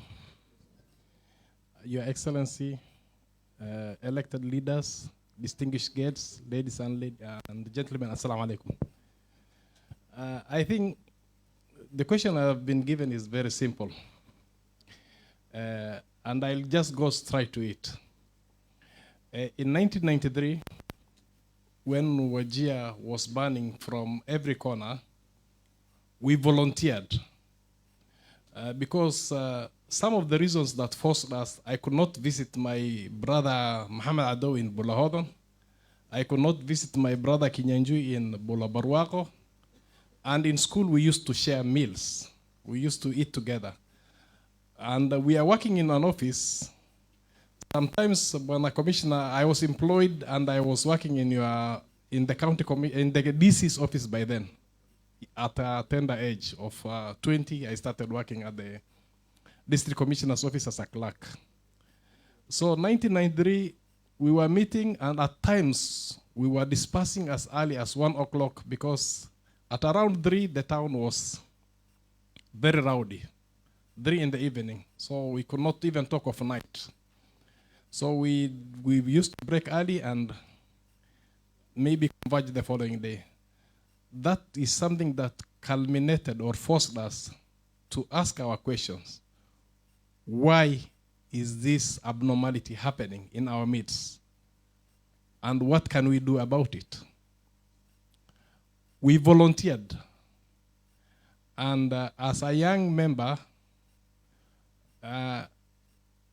we had the challenge of talking to the youth, because in the forefront of the war were young people who were carrying the guns.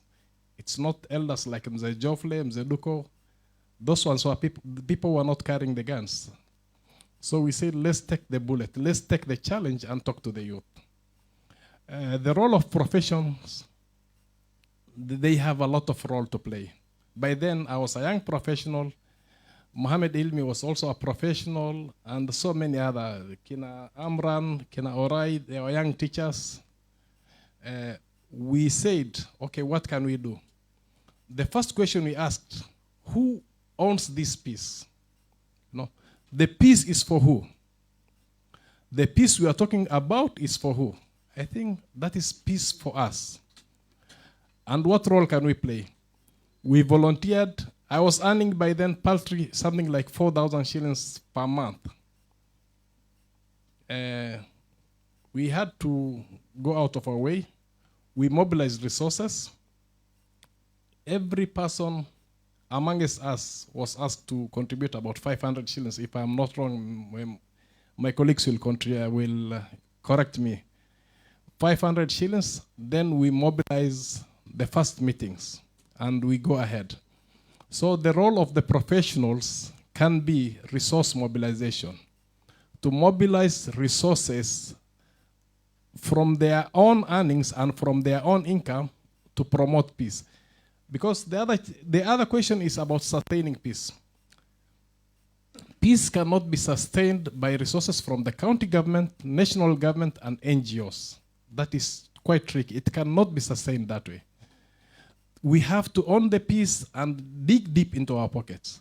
Somalis had a very rich culture. I can remember in 2003 we went to Sukela where there was conflict between Ogaden and the Godia. In 2003, Mzee Mumin had just come from Hajj. So the county commissioner, the DC by then gave us his vehicle. He said, take the vehicle, I've got no allowance, I've got nothing, you go. We went to the community and the milk, the food and everything, we spent 4 days there, was coming from the community.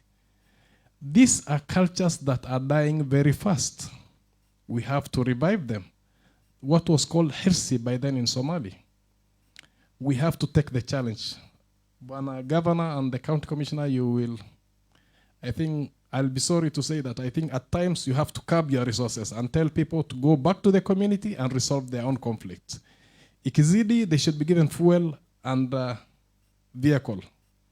Because Somalis are known to be generous community.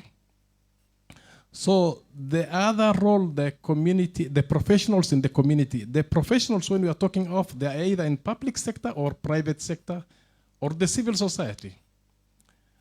They have the role of educating and sensitizing the community. That's very important.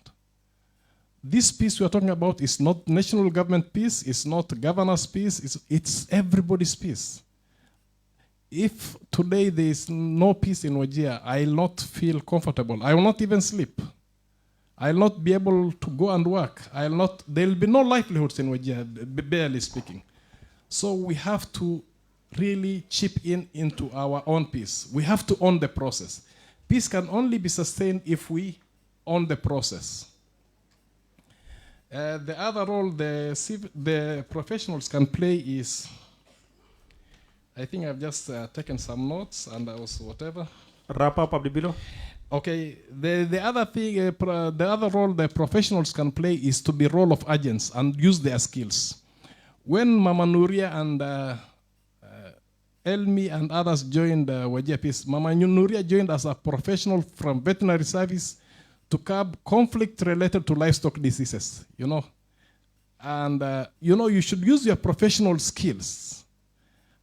When you are a professional, you should use your professional skills to ensure that there is no escalation of conflict.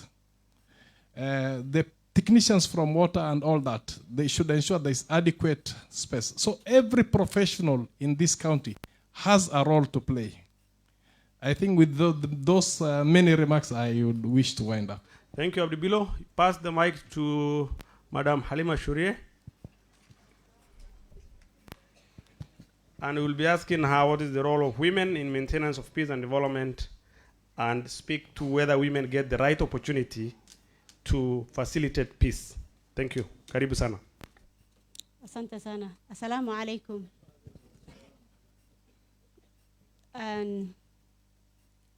Ani kuma dhici af Soomaali kuma hadli kari. Waqtigii ugu horeysan halkan imi. Anoo af Soomaali ku hadlaynin oo jajabinayaan imaaday.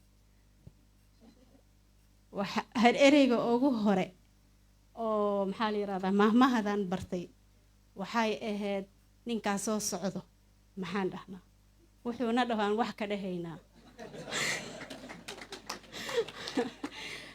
abowga ilaahay u naxariistay maxamed Abdulle Maxamed Abdulle ayaan ku iri maanta waxaan soo bartay markaan qorof xaraar ka imaan mahmaahan soo bartay oo u sheegay wuu qosol ciiri waa runtaa ma fahmaysa macnaheeda he marka hadda aniga Soomaali kuma hadli kariye anoo sijuu mama ana sema nini ayaan garanayay hadeer kelimadaha marka waad iga raali aanaysana af Ingiriis aan ku hadlaya.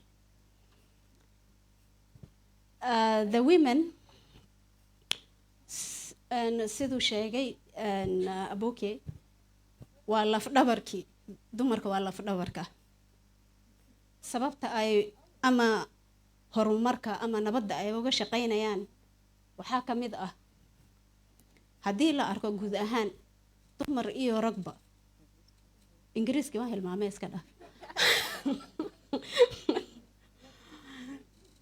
and populationka markii la eego nuska waa dumar ama ha yaraadaan ama ha weynaadaan marka nuskaasayto haddii dhinaca loo dhigo nabadda yaa ka shaqeynaya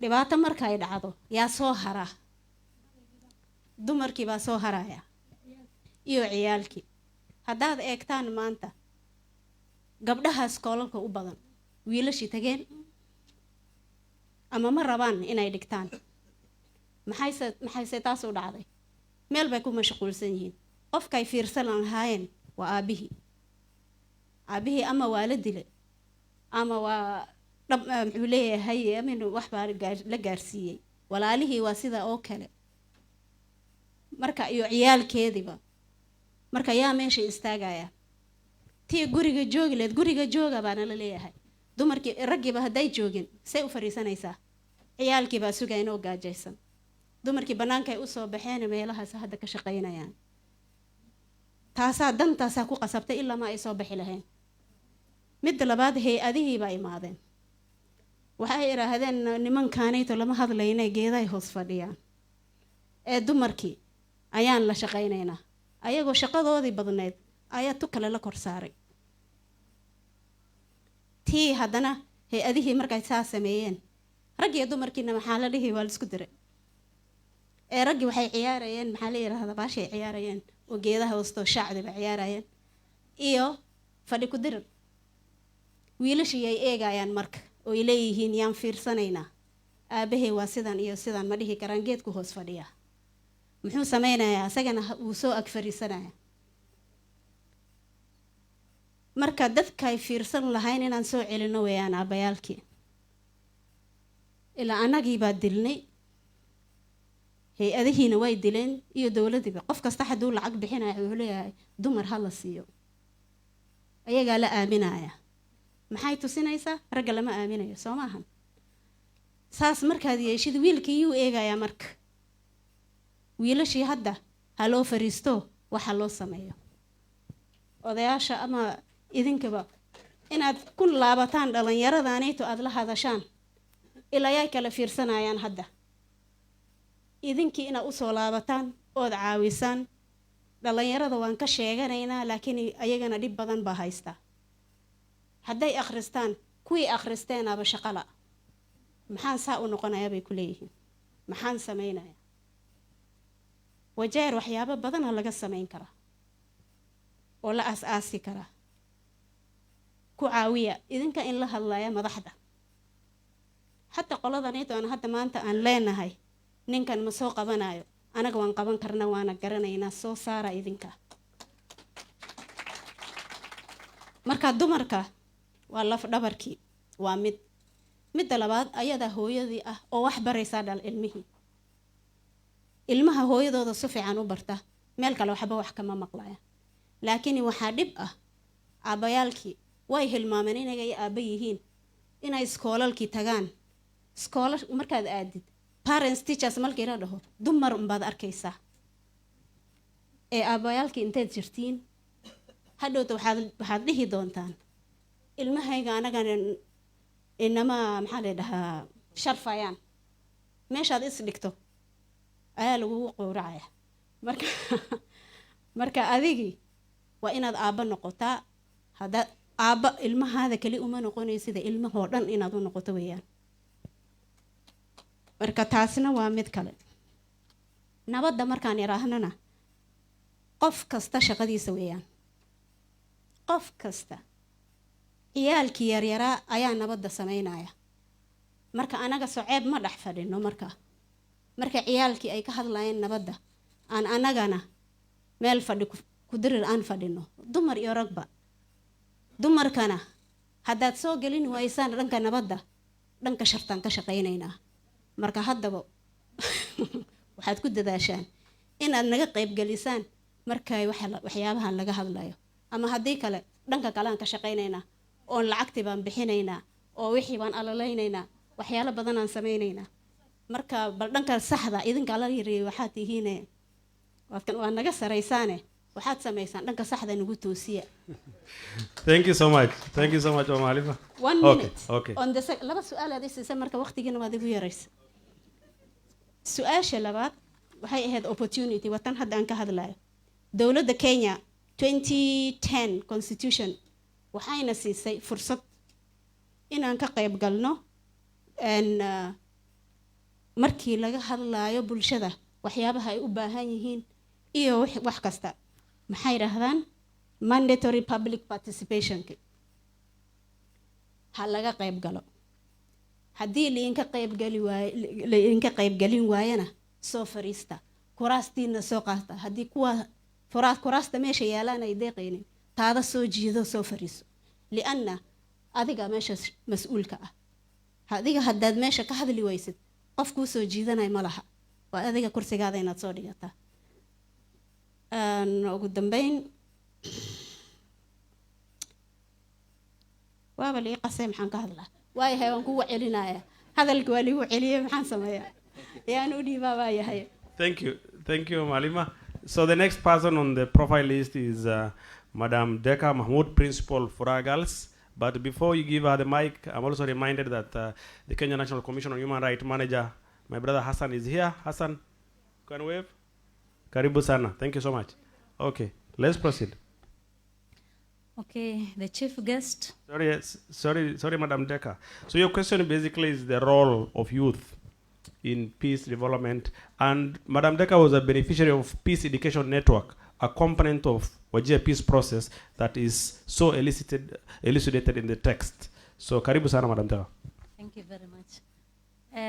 Our chief guest, all guests invited, nationally and county, ladies and gentlemen, all protocol observed, good morning. I'll speak in English. For the consumption of our leaders who are seated here, I'll briefly talk about youth. Youth in this continent are much more vibrant, diverse, and complex than is assumed and acknowledged by many. A survey conducted by the United Nations on population prospect reveals that the youth in this continent are 1.3 billion. In that, 1 billion lives in Africa and developing countries, which are prone to conflict and fight among themselves in offense. And in this youth, 16 to 30 male are the main protagonists of crime and political conflicts. If I come to my question, the role of the youth. The title, forced by faith and driven by faith itself, embeds a lot of roles of the youth. I'll just take 3 of them briefly. I'll start by saying one role of the youth is to be agent of change. There's an old age which says, a cliche which says, youth are the leaders of tomorrow. It's no longer like that. Youth are the leaders of today. The population, 70% are youth. So they should stand up for their right. They should be leaders of today. If we look at the text, there are instances although that time I was maybe young or I was not born, majorly the conflict resolution and peacemaking is initiated by youth. Youth addressed a lot of nagging issues which brought conflict in the community.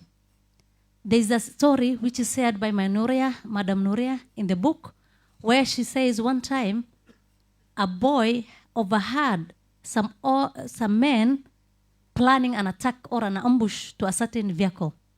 And then the boy went to his mother and told him. The mother then went to the elders and informed them that there's a story which is cooking somewhere.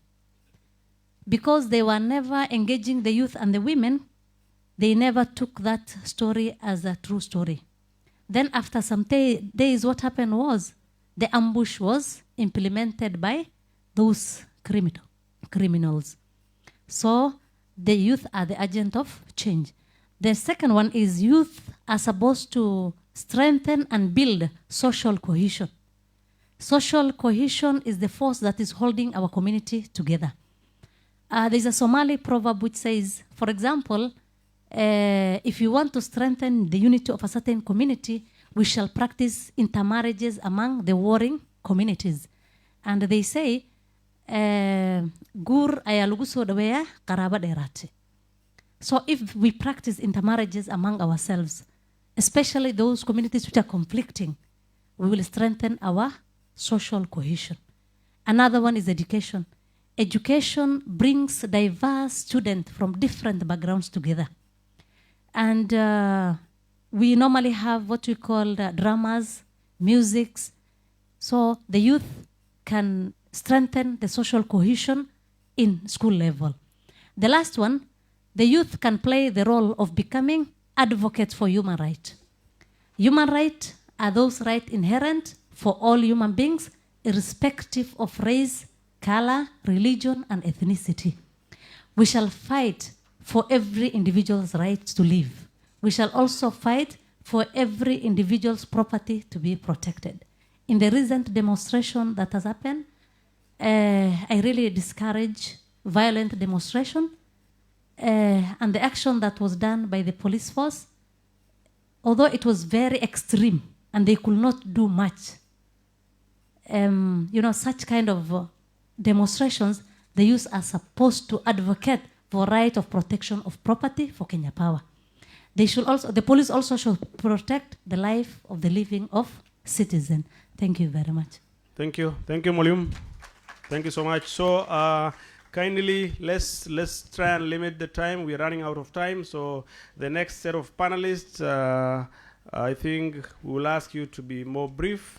I acknowledge the arrival of the area member of parliament, and we will give him an opportunity once we are done with the panel. Karibu sana mheshimiwa. So the next person is Fatuma Shah Abdulkadir, former principal wa Jagals. Karibu sana mwalimu, and we expect you to speak to the role of culture to plant the seed of peace. Karibu sana.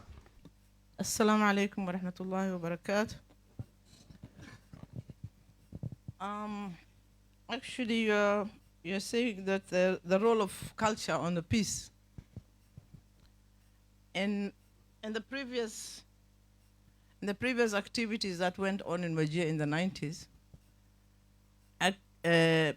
culture was actually turned upside down, in the sense that the people who are supposed to bring normally in the Somali culture, which is the norm, عادو horta xalli Soomaalida waxay dhahdaa caado ceeb ma leh waxay ahaataba de wuxuu caado ay yihiin ceeb ma laha laakiin caadooyin ceeb qaba jira soo saas maaha marka waxa caado ahaan jirtay Soomaalida markii wax dhacaan ama dib u dhaco odayaasha ayaa wax dhexdhexaadin jiray oo dadka isu keeni jiray ama sabeen xiri jiray ama wax adigu waa la wada hadli jiray meel baa la isugu imaan jiray gogol baa la dhigan jiray marka in the 90s that did not happen, and that is why now the women, the young women, and by the way, when we say the young women, these are just professionals. What do we call them? There were people who were working actually in different organizations in the county. For example, Ministry of Health, Ministry of Education, some NGOs and so on and so forth, because the things were really getting out of hand. But then, what do we do about this culture which says young people have no business in peace building or bringing kuleta money? It also says women have no business. And most probably the wazirs who actually, who were supposed to bring the peace, might even be involved in the funding and the activities which is going on. So I think it was very ingenious of these young people to actually think about, they didn't do the peace themselves. What they did is they facilitated the wazirs who were supposed to do the peace to come and sit on the table. Do you understand what I'm trying to say? So what it means that culture might be a barrier, but you can use that. You can circumvent it and try to use that same culture to actually help you. And this is I think the courage and the thinking and the ingenuity of those people who were there at that particular time is very admirable, in the sense that they knew what the limitation was, but they were able to actually go around it and bring the different people who are supposed to negotiate on the table. And by the way, at the end of the day, the negotiation was done by the elders. These people who started the process, the young people, whether they were male or female, actually were just facilitators of the process. So I'm talking to the people who are youth here in this room right now. Wale wako 40 and above, 50 and above, you've done your job previously. The people who I'm talking to right now, ni wale wako 35 and below. It is your time. There's no limit, there's no challenge. As long as you use your head, as long as you use your capacity, as long as you use your, what do you call it, collectivity. Watu wakifanya kazi pamoja, what happens? They succeed. And that is what happened in the 90s, and that can happen again. The issue of, and by the way, right now you have more challenges. That time it was just clan conflicts between the groups. Right now you have all these drug issues, you have all these terrorism issues, you have all these many other stories that keep on coming up. By the way, even leave alone those, the social media itself is a problem, leave alone anything else. So basically you have a lot more challenges, and the sooner you start facing those, because hakuna mtu mwingine atakuja kutoka nje kuwasaidia, lazima mjisaidie. So tafadhali, yes you can. So stop looking for manna from the heaven, sit together, think, and see how you can resolve your issues.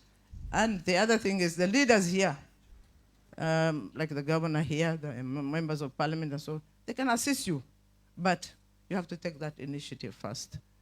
And on that note, Mheshimiwa Governor and members of parliament, I would like, and the commissioner, of course, the county commissioner, I would like to actually make a request on behalf of an institution that we had put here when I was working in my capacity as an organization that was doing development, the Wajir Radio, community radio, a very, very useful institution that has been giving information. Juzi ilipatikana na msiba ikachomeka, and now I think they're not operating maximally. So that was a legacy we left for the community of Wajir. So please, can you make it work again? Tafadhalini. Because it doesn't belong to anybody, it belongs to the community of Wajir. Yes. Thank you. Thank you very much. Thank you, Mwalimu. Thank you so much for the remark. We go to Mwalimu Orai, Madam Orai, and she will speak to us about the role of, the place of honesty in brokering peace. Karibu Mwalimu. Assalamu alaikum wa rahmatullahi wa barakatuh. Alhamdulillah. Ani waxaan ku hadlaa af Soomaali, aniga wala shaqeyna haweenki iyo Al-Fatah. so that at least they understand what I'm talking about. Horta wax kastoo la qabto midaan nahay anaga muslimiin nahay sooma anaga muslimiin waay muslimiin haddaan nahay waxna laga rabaa jirta maxaana laga rabaa waxaas ilaahay ogi jidaas ilaahay raba inaan ku shaqeyno. If you do that, you will make it your life.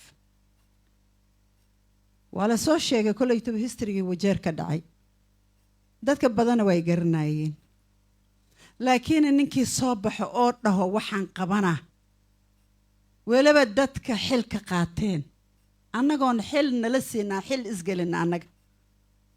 I can remember one time anigiyo we were about 3-4 I don't know Irshad the Dr. Irshad Honorable Mohammed Ilmi tulikuwa tunatembea usiku kusaidia because you understand Kiswahili a bit kusaidia those people during it was a drought just to make them live we were buying for them donkeys way ku shaqaystaan. That was through Oxfam. Dhiba imaaday dhibka ma indhahan ka fiirsanaynaa maya waay annaga haweenka waxaan is dhahnay waana nahay laf dhabarka bulshada maxay u tahay ada fiirin nin guri ka baxo ilaahay qaatay gurigii aas ka tagay iyo guri hooyo looga tagay kolleytuba dad wax fahansanaa tihiin aabba hadduu dhinto hooyo uujin ha u karisee ilmaheeda meel ay saare laakiin aabba hadduu dhinto waxaanba ka baqaynaa inaas hooyo hadday ka dhimato waaba iska waalnaa leen kalaasba galaa wax fiicanna waaba iska jiraan dad yaroo wanaagsanna waa jiraan but the majority waa haweenka sida dada nin kastoo xil qaada xisaabaa jirtay ogow nin kastoo xil qaada ilaahay hortiisaas istaagi haddaad qabiil ku shaqaysa caalinkaa ku arkaa haddaad si lilaahi ku shaqayso cabsi ah rabbigaa kuu jawaabaa intaad nooshaa lagu jawaabaa sida daraaddeed wax kastoo la qabto cabsida ilaahay ha ku jirto.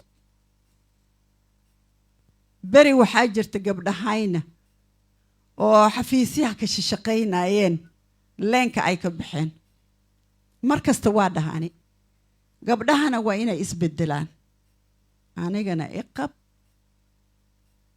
naag gabar shaqaalana igu qab ma dhaca jirin annaga waqtigayn markaan uur yeelanno oo xaamilo aan noqonno oon shaqada aan dhalnaan gabar doonni jirnay habeenkii 10 saacan soo kaca jirnay guriyaad kala hagaaj quraacdii oo musayga cuno lahay ilaahay amarkiis 4 saacaas cuno lahay subaxdii aan karnayna hadda tiim ma jirto marka sida daraad aanan ay qabnaagna igula qab ma dhacaysa save that little money you could have given to the maids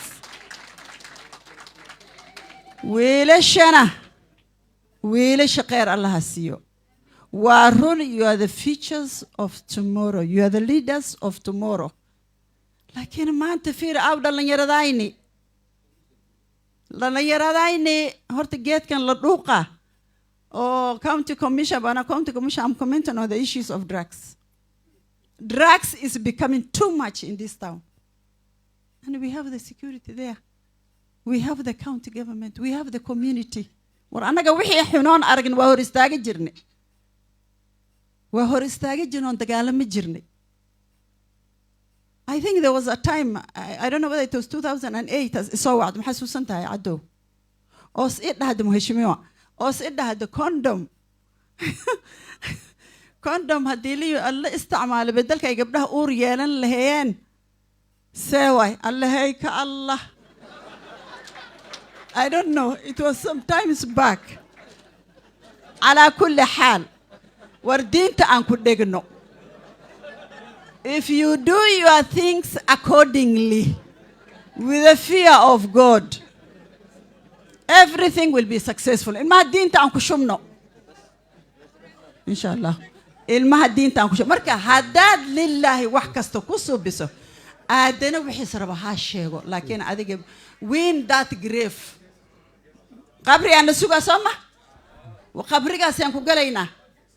dhibkeeda ay Thank- leed ilaahay inaas noo naxariista mooye Thank you, madam. marka sida daraaddeed insha allahu be faithful. Everybody who has a responsibility everywhere, being mother, being father, being, youth or whatever, kindly, the officers in charge, let's change Wajir to heaven.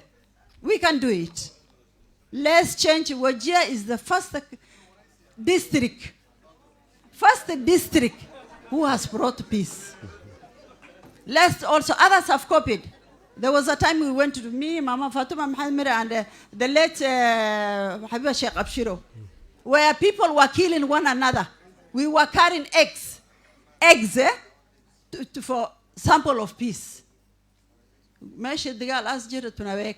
Kindly take this peace. For sometimes it worked. I remember we visited a school where the Boranas were told to stay aside, and the governors were in class. And I called the district commissioner of Moyale. I mean not Moyale, Marsabit. I told him what is going on. People don't have even water. And we made it. You see, nobody cannot do anything. All of us wake up and see how you can change your county. Thank you, madam. Thank you so much. Thank you so much. So next we go to Charles Sheikh Mursal, and Charles will talk to us about the role of storytelling, and I will ask him to tell less stories. I know he's a teacher of English. Tell less stories. Thank you. We don't have time on our hand. Thank you. In the interest of time and the fact that I taught lessons on summary writing for several years, I'll be as brief as possible. But allow me to disagree on Madam Morai on one area. Mama Ado has never told you like that. So he's a journalist, so he must have been cracking jokes with you. It was not worth mentioning here. Storytelling, ladies and gentlemen, distinguished guests, storytelling is a very powerful means of communication. You'll agree with me that stories can provide opportunities to resolve conflict. It gives us opportunities to forgive and reconcile. If I mention the fact that Al-Fatah Council of Elders have been actually devising this technique of storytelling to resolve conflict in our community. Mzee Duko understands that very well. Mzee Ali Wade, who is here, a member of Al-Fatah Council of Elders, understands it. So storytelling actually gives us your story, my story, our story. But storytelling can also become very destructive if it's not rendered in the appropriate way. Sometimes it can be misinterpreted. Sometimes it can actually be disseminated to suit your own interest. But the fact remains that Al-Fatah Council of Elders have actually devised the technique of storytelling to suit their mandate of peace building and conflict mitigation. Wajir women, again, have also devised the technique of storytelling quite a number of times. The story of the wedding ceremony, where the traditional peace building process has actually been nurtured, has been conceptualized, was actually rendered to us through storytelling. So we continue exploiting the value of storytelling, but at the end of the day, we must remember that we must disseminate the story the way it's supposed to be, in a very honest manner, in a very transparent manner, for the sake of peace building and conflict mitigation. And having told you that I taught summary writing for several years, I stop it there. Thank you so much. Thank you. Thank you. I trusted your summary process. Now I'm happy. Thank you so much. So we are wrapping up. Please be patient with us. We have 2 more segments. Then we come to the area member of parliament, the honorable senator, and then the governor. So I ask Osman Alaso to come here and give us a spoken word. Then we will proceed to Professor Tom Odhiambo.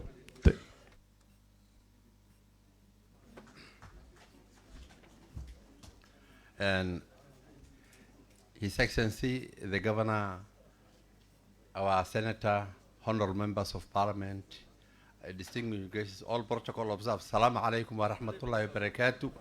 And I will not take much because a lot has been said. But one thing I came to realize that having gone through the book it was a communication. The book is actually communicating. It is a mechanism in which human relation exists and develops. And it is a matter, in fact, that we should not only read it, but other counties and other parts of the Somali communities and take example of it. In short, I don't have time, but I will have given a lot, but in summary, I could say, and in this mechanism of communicating to the locals, I could interpret in a small poem and say, we brought the people from the reserve and there was an urban migration. Unfortunately, and we have not positively used that. I could say, war ina xoolaha la jira oo xayaat xaalkiis la gala oo xabooleyna la yiraahdo la wada xirtan xuma ina xoolaha la diida xayaat xaalkiis la daaya Facebook in lagu xiiqo oo markii xaraan la cuno la wada xaasana xuma Soomaalida waaxidii xigaal gidi waxana la isku maray ee markay xiise yar dhacdaba haddaan xaal la isku dirin yaa xoog badan liis yeeraha liis xorxortoy xarbowdo la wada xaytana xuma warxidii xigaal ee xigtabaad wada tihiin xishooda xabad lahaada xanaanooda xarbiya xoji aqliga oo roy xarafkeeda qaata salaamu calaykum wa rahmatullah. Thank you, Mheshimiwa. Thank you so much. Professor Tomo Diambo, karibu sana.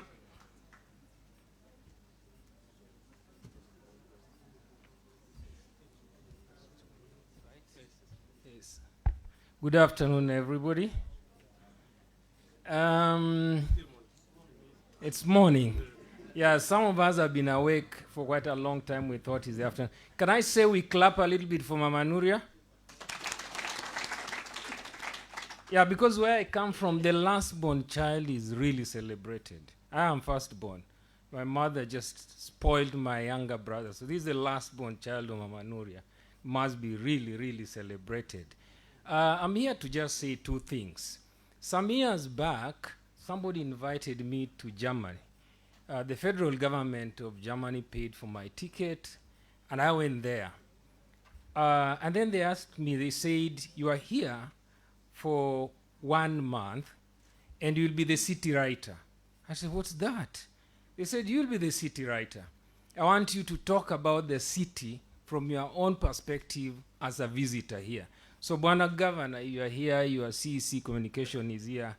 Is there an archivist for Wajir? Is there somebody in this room we can interview who can tell us the entire story of Wajir today? I doubt that there is. And that is important. The only reason we were colonized is because the Mzungu was writing literally everything down. Up to today, if you meet a Mzungu, he'll have a notebook, I swear. He'll have a notebook.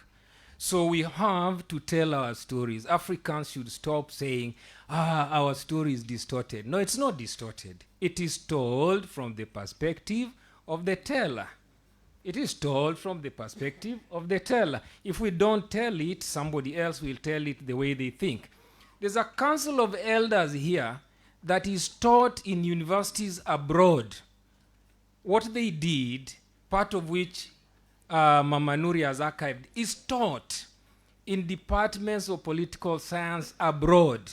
I doubt that we teach this stuff in our universities. Can I just ask a simple question that the county government should feel obliged enough to sponsor another book on this Council of Elders, a book that actually archives what they've done. And lastly, if you're talking about economics, you're talking about religion, you're talking about politics, you are talking about sociology, you are talking about agriculture, if you're a camel herder, if you're a farmer, if you're a businessman, all these things are transacted through a story. There's nothing else. It's a story. Money is a story. By the way, you could have 10,000 shillings just 10 kilometers out of Wajir town here, and it will not help you until you meet somebody who understands the story of the piece of paper that you have.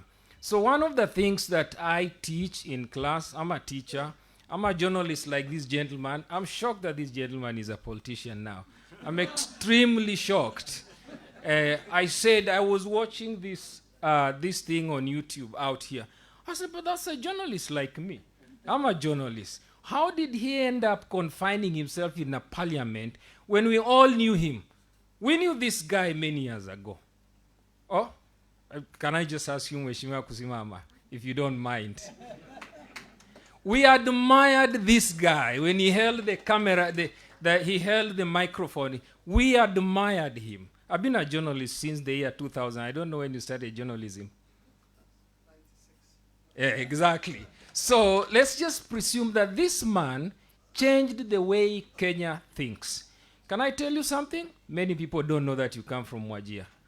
But many people knew you as a Kenyan because you told the story of Kenya. Can I challenge you that you be the man who sets up and establishes an archive in Wajir about Wajir? If this place is the foundation of an African project on community peace building, why can't you celebrate that? You have in this room journalists at the back, you have in this room senators, you have in this room MPs, and you have in this room the local government. You be the people to say, if you are in South Sudan and you are fighting, come to Wajir. We'll teach you how to build peace locally. This is something other people do. And lastly, to the county commissioner. Now, Bwana County Commissioner, if you go to the National Archives of Kenya today, and you have all the time to spend in Nairobi, go and check every single district commissioner during the colonial time filed a report. You will find a report on this district written as far back as 1948. No, the colonial time. You will find a report. The point I'm making is that if you ever see somebody in this town coming to carry out a project, an NGO report, a project, they have read everything they need to read on this district from when it was first inaugurated as Wajir district. And it wasn't called Wajir then. For the young people around here, find out what it was called. So, ladies and gentlemen, I felt very honored when Mama Nuria said, you come to Wajir to celebrate with us the birth of my last-born child. And I say, why not? Why can't I do that? I live here with a story, and I assure you that I'll actually write my story about my journey here and this launch in the Nation newspaper. I wish you peace, and I wish that you all become ambassadors of peace from here into your homes, into your mosques, into your schools, into your hospitals, and your offices and administrators, and into the parliaments. Thank you very much. Have a good day. Thank you, Prof. The people of Wajir are happy to have you here. Thank you so much. So without wasting much time, I will request the Member of Parliament for Wajir East to make his remarks, and then we proceed to the Senator. Karibu sana Mheshimiwa.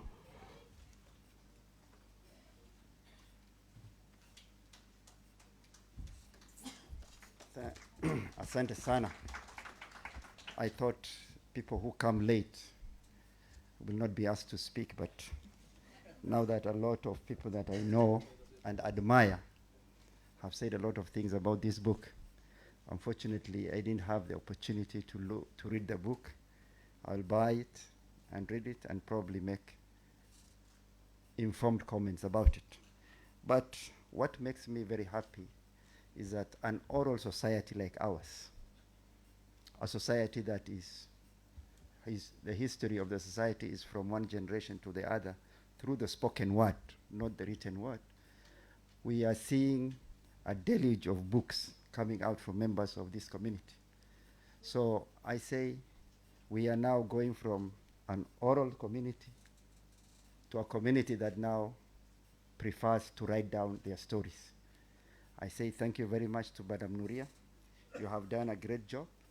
You have trailblazed for us in writing this book with a very, very catchy title, Forced by Faith, Driven by Faith. Unfortunately, the good things about the Wajir Peace, Al-Fatah Peace Group is not being replicated today. Today, our county has turned into a lawless county, a county which is a transit for drugs, a county which is a transit for gun running, a county that has become a place for Al-Shabaab. I will urge those very good elders of Al-Fatah to rescue us, to help us in trying to fight these current problems. Al-Fatah peace, then and the reincarnation of it now, should be able to help us in fighting the vices that we are facing today. The biggest vice we are facing today is terrorism. And I want to be very clear. If we don't fight against the scourge of Al-Shabaab, we will not have a county to talk about. If we don't fight against the scourge of drugs, we will not have a county to talk about. If we don't fight the scourge of human trafficking, we are also a conduit for human trafficking, unfortunately. We will not have a county to talk about. And lastly, if we do not become a lawful county, a county where the rule of law is obeyed.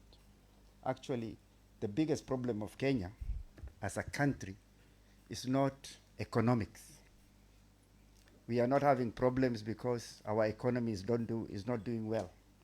We are not having problems because our public debt is very high. We are not having problems because our social fabric is not working. Our biggest problem is that we have become a country that is not following the rule of law. Today, if we will follow the rule of law, we will be able to save about 2 billion shillings a day. We will not need foreign loans. Just the other day, this town of Wajir has witnessed several violent demonstrations. It is a sample of what is happening in Kenya, lawlessness. So I urge ourselves as leaders, the elders, I don't know whether we still have that very good name, that very good group called elders. I think our elders have become slowly by slowly, because our culture has changed from pastoralist culture to a settled culture, we are not able to transit. So our elders who still use those methods that we used to use as pastoralists are not able to cope with what is happening today. I urge ourselves to rediscover Wajir again and do what is best for this county and for our country. I also urge, for those of us who are able to write our stories, let us not lose the history of our people here and our country. The professor just said, who knows the name of Wajir? I am the member elected from here. I don't know what the name is. I must confess. And probably 95% of people here don't know. Why? Because it's just an oral society. If we were able to do research and read, we will be able to know all these things. So once again, Madam Nuria, thank you very much for trailblazing. And I urge all of us to emulate her and put some pen to paper and put our thoughts and publish it.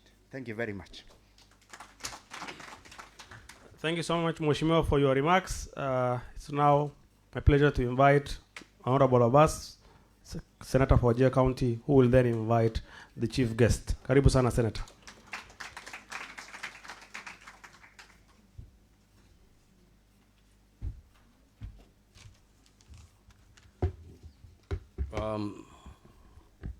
بسم الله الرحمن الرحيم. السلام عليكم ورحمة الله وبركاته. Well, today I think it's a pleasure for me and one of the happiest moments for me, seeing my 41 years lifeline spouse presenting a book. actually a great thing. What I want to confess, it's good to confess. When I'll confess, because I like being honest.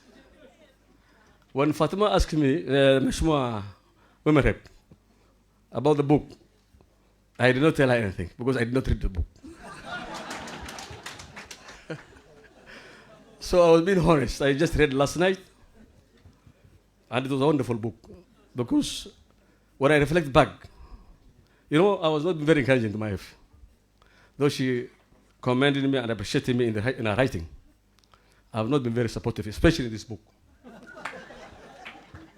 For one, I felt that she was taking too much of her time. And she was writing the book, when I was in politics. So I wanted her to go and, she makes meet women, do some barasas, so that, the life for politics can continue. While she was doing that, she was able to write the book without my knowledge. So I was telling her, look, in the story of this book, why don't you go to Tuksi? Why don't you learn the Quran? And she did both. Today she's in 2 Duksis. She has qualified now Quran, and she was able to write these things. So my dear wife, I salute you for the endurance. Honestly, it's a wonderful thing. Wonderful, because for the time she spent, without me realizing, because that shows that how busy we useless politicians are. We got too much, politicking, that until some of us even forgot our families. So, Mom, thank you for the endurance. One thing I have now, when I read the book, I show the tricks she used. There are some things that she used. And when they said, one is the power of determination. If you are determined to achieve something, you will achieve it. And that's what exactly she did. She was determined with a passion, dedicated her time to write the book and go to Duxi. She left her job, a well-paying job. She did not had a young kid to take care of because she did not leave it because of household business, but to write that book and to learn the Quran. So that is one word she used, and that's her first chapter. That if you are determined, never look back. You must move forward.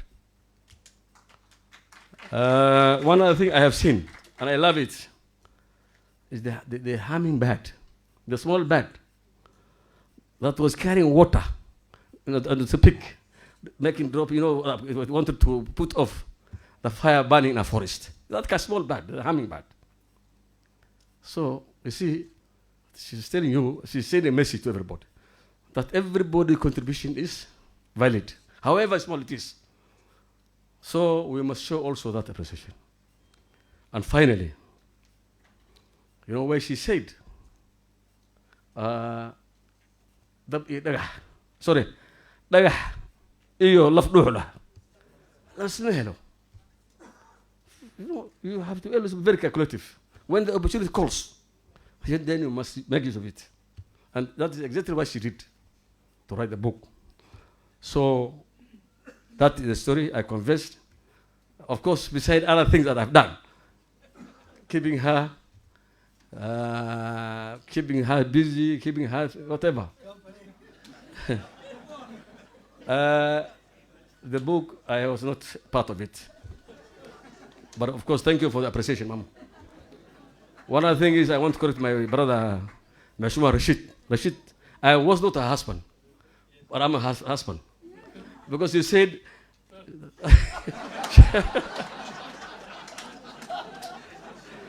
I was surprised, you said, one time, you snatched from me the MPship. And I snatched yours. So you want to snatch my wife? I was surprised, actually.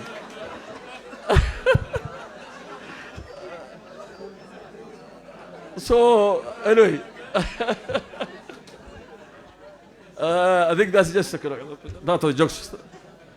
I think it's a wonderful book. It is very simple and a handbook. And I think I will advise those guys, the Washimas, county commissioner, this is a handbook. I think you should even give to some of your officers so that at least they understand on how to approach the public. It is not the force.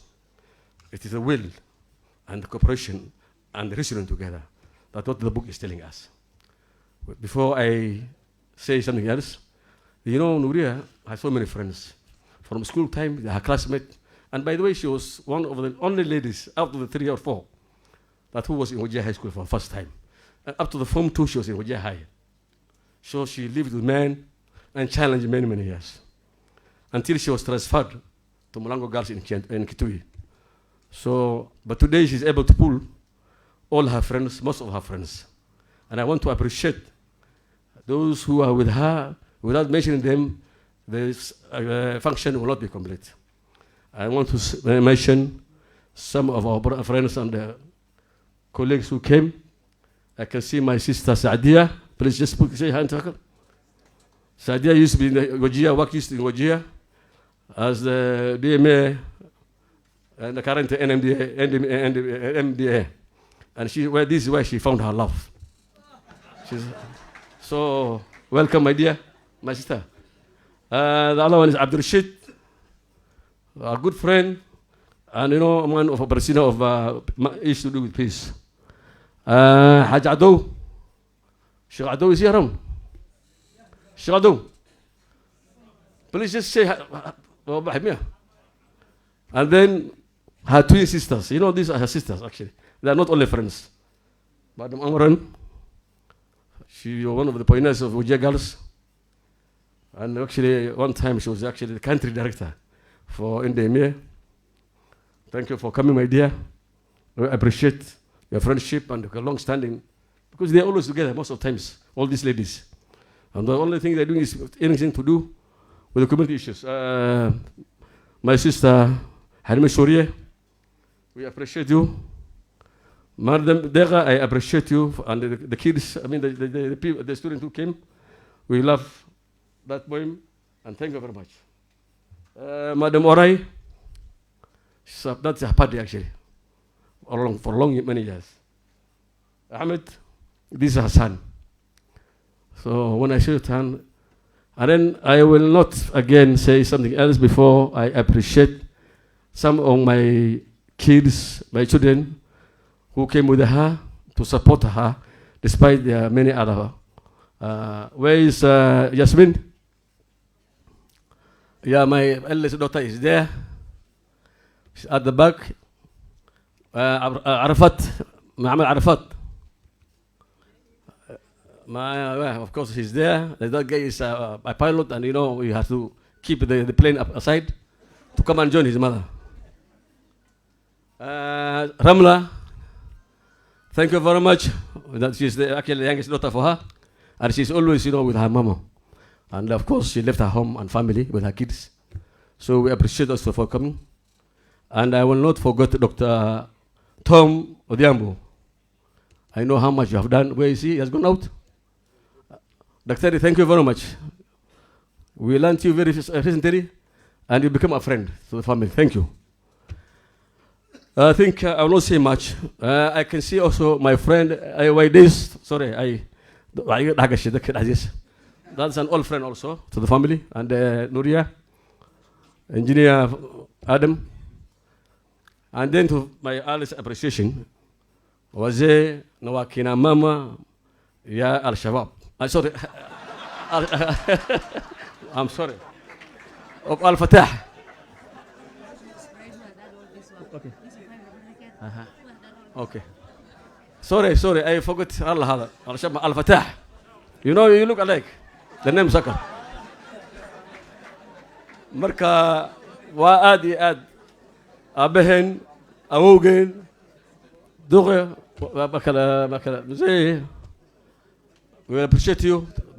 Your mama Fatima Hamre, Muzee Jovle, Abd Ismail. I can see him here. It's also my colleague who used to work with him. Muzee Yelahu. Who else is there? I can even see our social worker. One time she used to be very active in gender issues. Safia. Baba. Muzee Isa say. Rallahu. Sharma. Okay, adiga kalau. Oh peace. Adiga ha. Muzaduko mahad. Muzaduko wakala. Abdi ya. Other. Inta kalau jokta hello. Abdulwahid is here also, the current group. Marka, our lady for OJPs, Ghair Abdullahi, we want to thank you all. Inta kalena, wa mahadsantiin inta maadi. Marka, book wa book fiican hal akhriso. Especially I think for the security officers, the school going kids, because the book is saying, you know, caruurta inay wax la baro. You know, caruurta haddii wax la baro oo ammaankii wax ku sugan yahay la baro iyo faa'iidadiisa la baro macbaa dhibka waa yaraanaya. Marka I think waxaan leeyahay iskuulaha curriculum hadda CBC waa la ogol yahay inay maartay wax kala caruurta loo wixii ay u baahan la baro.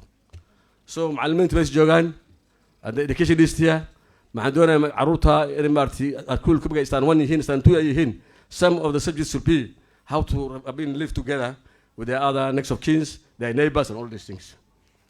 For those few and many remarks. Finally, I've not forgotten them.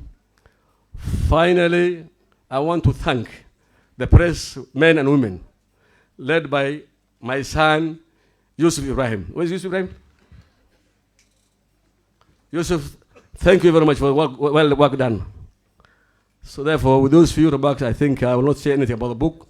Much has been said. I will take this opportunity, and I want to say thank you, Mheshimiwa Ado, Mheshimiwa Aden, Mohammed Faye is here also. You know, he came just because for this purpose. He did not come for anything else. My friend Rashid, you know, this guy, we grew up together.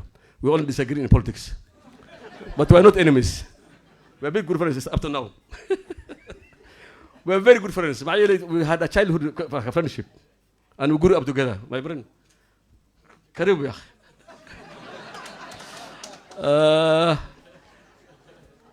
I think with this, Yusuf, I think it's a wonderful job done, especially the presentation here and how you and my son Ahmed, wonderful for organizing the whole thing. With those few remarks, ladies and gentlemen, Bana County Commissioner, we're only telling you we are not. I know you're in the person only to this town, but of course, when you breed conflict or discontent, there are people who benefit out of it. So we request our officers to restrain themselves. We know those young boys could be influenced for other things. So using those life bullets, as all I could say, because that is not the discussion for today. But we'll work with you as leaders.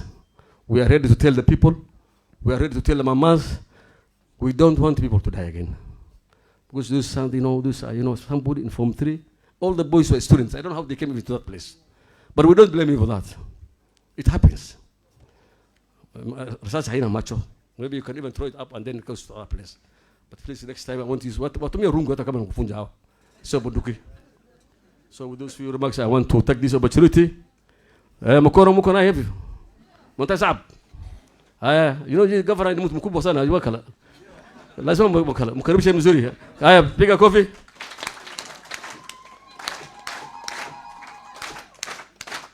Asante. This is the president of Ujiri.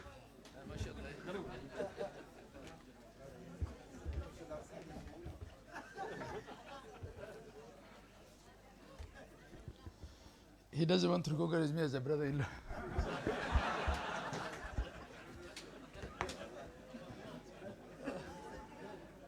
Bismillah. Bismillah. And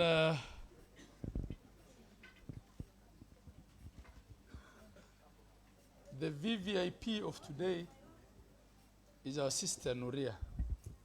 So beginning with her, our sister Nuria, the Senator and the members of the National Assembly here present, the County Commissioner, all other leaders, distinguished elders, our women folk and women leaders here present who are in support of our sister. reer Wajeer, Salamu alaikum. I will have a short written speech, and then I'll make some comments. And my speech is not very original. The first page of it is my way of trying to introduce the author of the book. And when I thought of introducing her, other than saying she's my sister, I didn't know what to say. So what I did is to just go to the back of the book and lifted that. So I'm going to read that as the introduction, formally, of who it is that Nuria is and what she has done. Nuria was born in Wajeer, Kenya. You can all read. It's at the back of the book.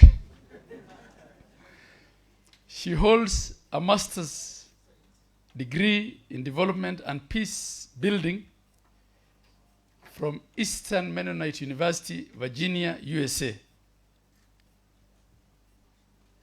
And hers is not a ghost degree. Because I actually personally visited her when she was in university at Mennonite in Virginia. At the time, I was working for Deloitte in New York, US. So I made the trip to go and see her in school. Her work was initially inspired by the need to find a sustainable solution to the protracted interclan conflict that affected her community in Wajeer. I'm doing this because I know there are people who will not read the book, so at least you better know. She is one of the key members of Wajeer Peace and Development Committee.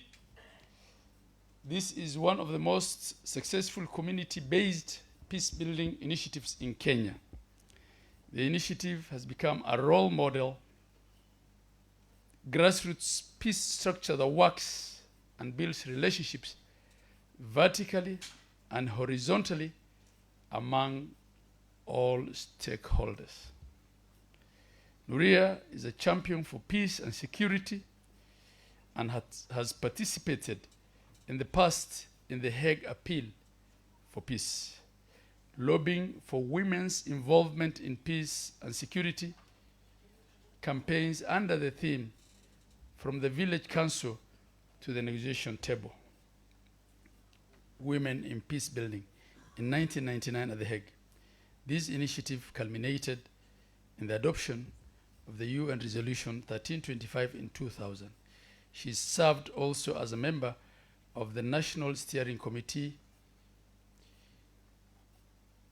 that oversaw the realization of the Kenya National Action Plan, KNAP, on women, peace and security. She was awarded a head of state commendation by the President of Kenya. Now, I think that's by way of introduction.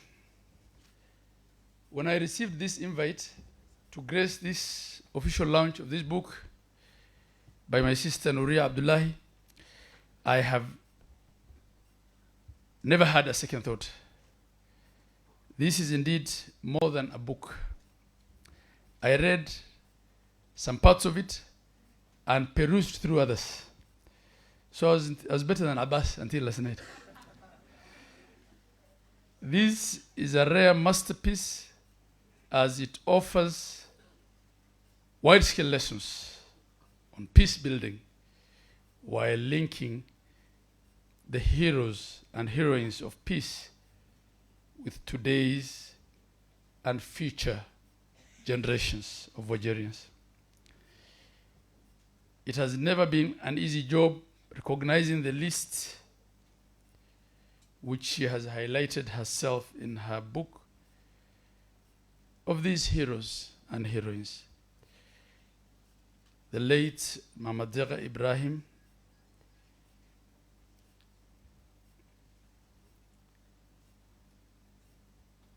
Mama Habiba Sheikh Abshiro, Mama Zainab Adan, Mama Ebla Umar,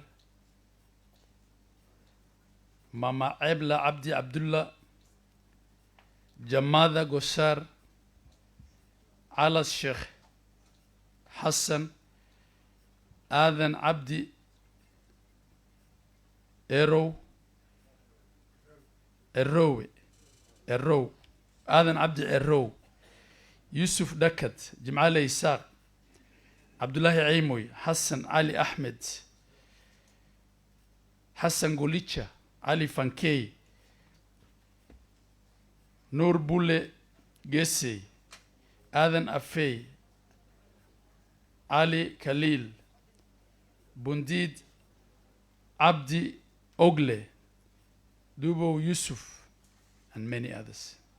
May those who have passed on have the mercy of Allah Almighty.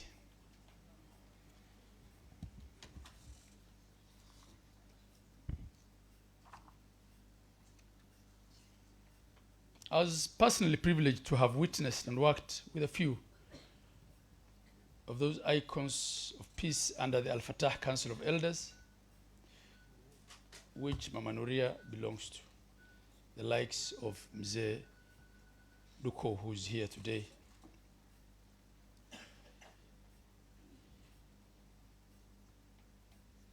And their work has laid a foundation for our peace structures. It continues to be an integral part of our peace building structures. In fact, in 2013, when I became governor for the first time, the person I recruited as my director of peace was the then CEO of the Wajir Peace and Development Committee, Ma'al Hussein. And I told him to continue using the office that he was using. I rented the office for them and from them, and asked him to continue doing what he was doing until he retired. On behalf of the great people of Wajir, I wish to salute them all for their extraordinary role in uniting our county, resolving conflicts, and promoting peace in the best way they could. Peacemaking remains a voluntary and rewarding process, even in the eyes of Allah. Allah says in His holy book in Surah Al-Ma'idah, verse 32, whoever saves a life, it's as though he has saved the life of all mankind. And this signifies to the non-Muslims that Islam is a religion of peace. It's not what you are told. Al-Shabaab has nothing to do with Islam, because whoever saves a life, it's as though he has saved the entire humanity. I appeal to all of us to promote peace and strive to safeguard the peace we enjoy, as it's only through peace that we shall enjoy development. Indeed, peace is not only a precursor, but a prerequisite for development. Before development, there must be peace. Peace actors, and all of us, people of goodwill, should ensure that we harmonize the structures of peace and work as one rather than have multiple structures that create more confusion rather than providing guidance. The people of Wajir remember too well the role played by the Al-Fatah. We therefore shall ensure that we work with a functional uniform structure that works honestly and in the best interest of our people. The spirit of voluntarism is a central tenet in community service, such as peace work. It's important, therefore, as peace advocates, that we volunteer and work for and on behalf of our community in Wajer, irrespective of our locality and our local identities. I beseech we emulate the towering example of Al-Fatah elders who facilitated peace despite the odds and challenges, including the unforgiving, tearing, and lack of logistical support and financial restraints. I would want our professionals to emulate the professionals of yesteryears who, with very little resources, used their meager pay to bring together the peace elders and formulate a structure that brought to an end as local strife that pitted communities against one another. As today's professionals, we need to ask ourselves, do we measure up to them? Are we near where they were? In spite of us being around in better times and being better resourced. The people of Wajer,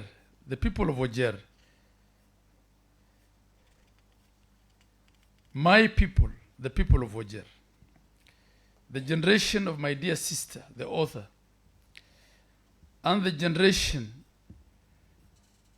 of the Al-Fatah chair, Mzee Mohammed Hassan Mumin Mzeduko, and the generation of Mama Fatuma Mire, among others, have done a sterling job in peacekeeping and creating basic structures for peace building. But the time is now for them to pass that baton to the younger generation to ensure continuity and sustainability. We urge our elders to share their thoughts orally and in writing, as my sister has done, to the younger generation, so that those ideas, those mechanisms can remain useful to us for generations to come. Dear Algerians, I ask that we build partners for peace across all spectrum, from the government to the civil society, to professional groups and the larger population, so that we can have an all-inclusive coalition that works to ensure that we have peace and prosperity. I ask young people, both in and out of school, to be agents of peace in our community. I appeal to school administrators to ensure that peace clubs are functional structures to inculcate peaceful coexistence, so that they can take up their role in entrenching peace as responsible citizens. The idea is to teach peace building and the merits of coexistence at an early age. As we launch this book today, we celebrate those who have inculcated peace education in our schools using the Peace Education Network as a platform. I also wish to bring to your attention the ever-evolving and dynamic nature of conflicts, from resources and clan-based conflicts to new and violent extremism that's causing havoc in our community today, affecting basic service provision. I urge that we alert and ensure we sustain peace and utilize the existing opportunities to provide information to our security forces to respond in time. That's my formal speech. Now, a lot has been said by a lot of good people.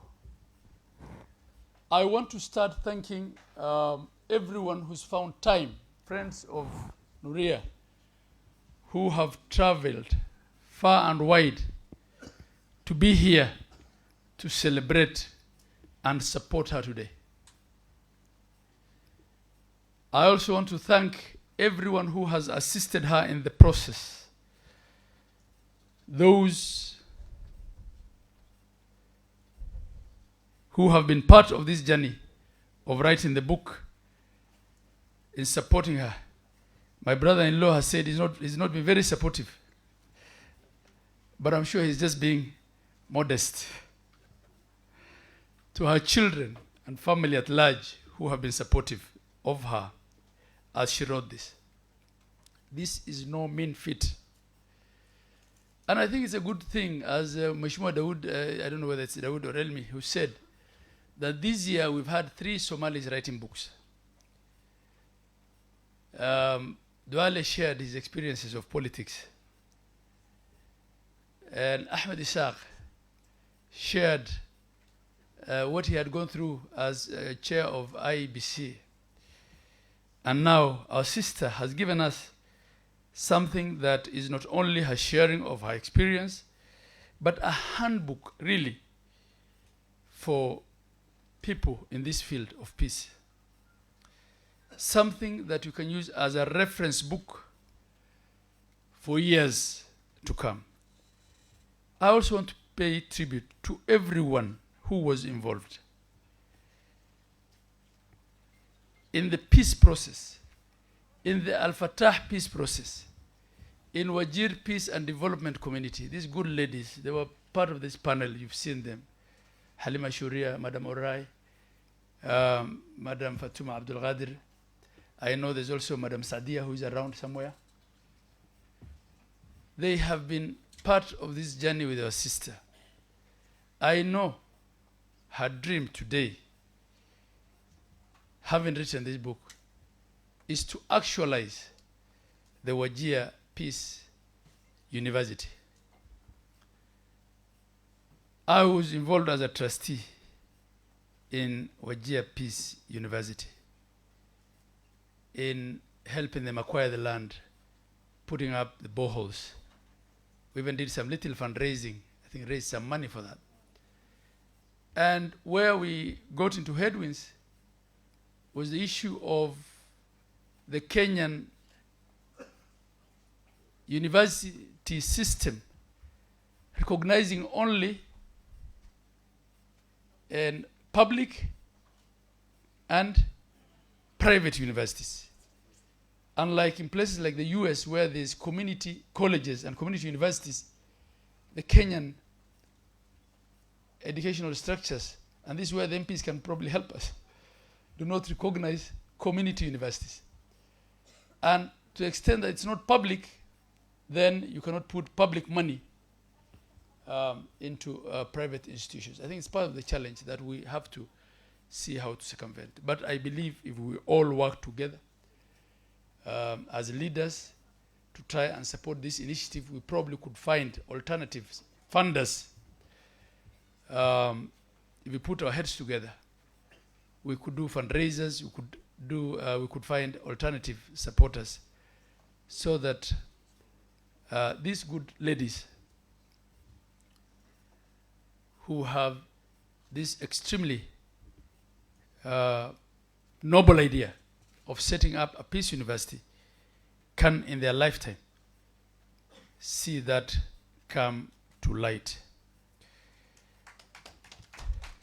I also want to recognize the politicians of the time, and she has recognized some of them in her book, because they also supported the initiative. She recognizes in her book that it's the late Honorable Ahmed Khalif who called the first meeting of the Al-Fatah. And I'm sure he worked with the politicians of his time to also support what the professionals and the elders were doing to bring to an end the conflict. We have many challenges of peace today.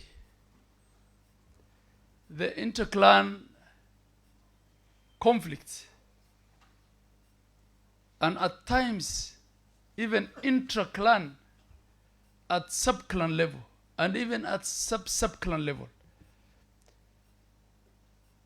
still spring up every so often over all manner of things. And this is why we're still not out of the woods yet. We still need to strengthen these community peace structures. We still need our elders. We still need our elders. And we call upon them every other day to come and find solutions to problems that they have not caused. And we still need our good ladies. A lot of them now, because of the rural urban migration, are playing other roles at national level. But when you hear there's a problem, please come and still exercise those good techniques and mechanisms that you developed to bring peace.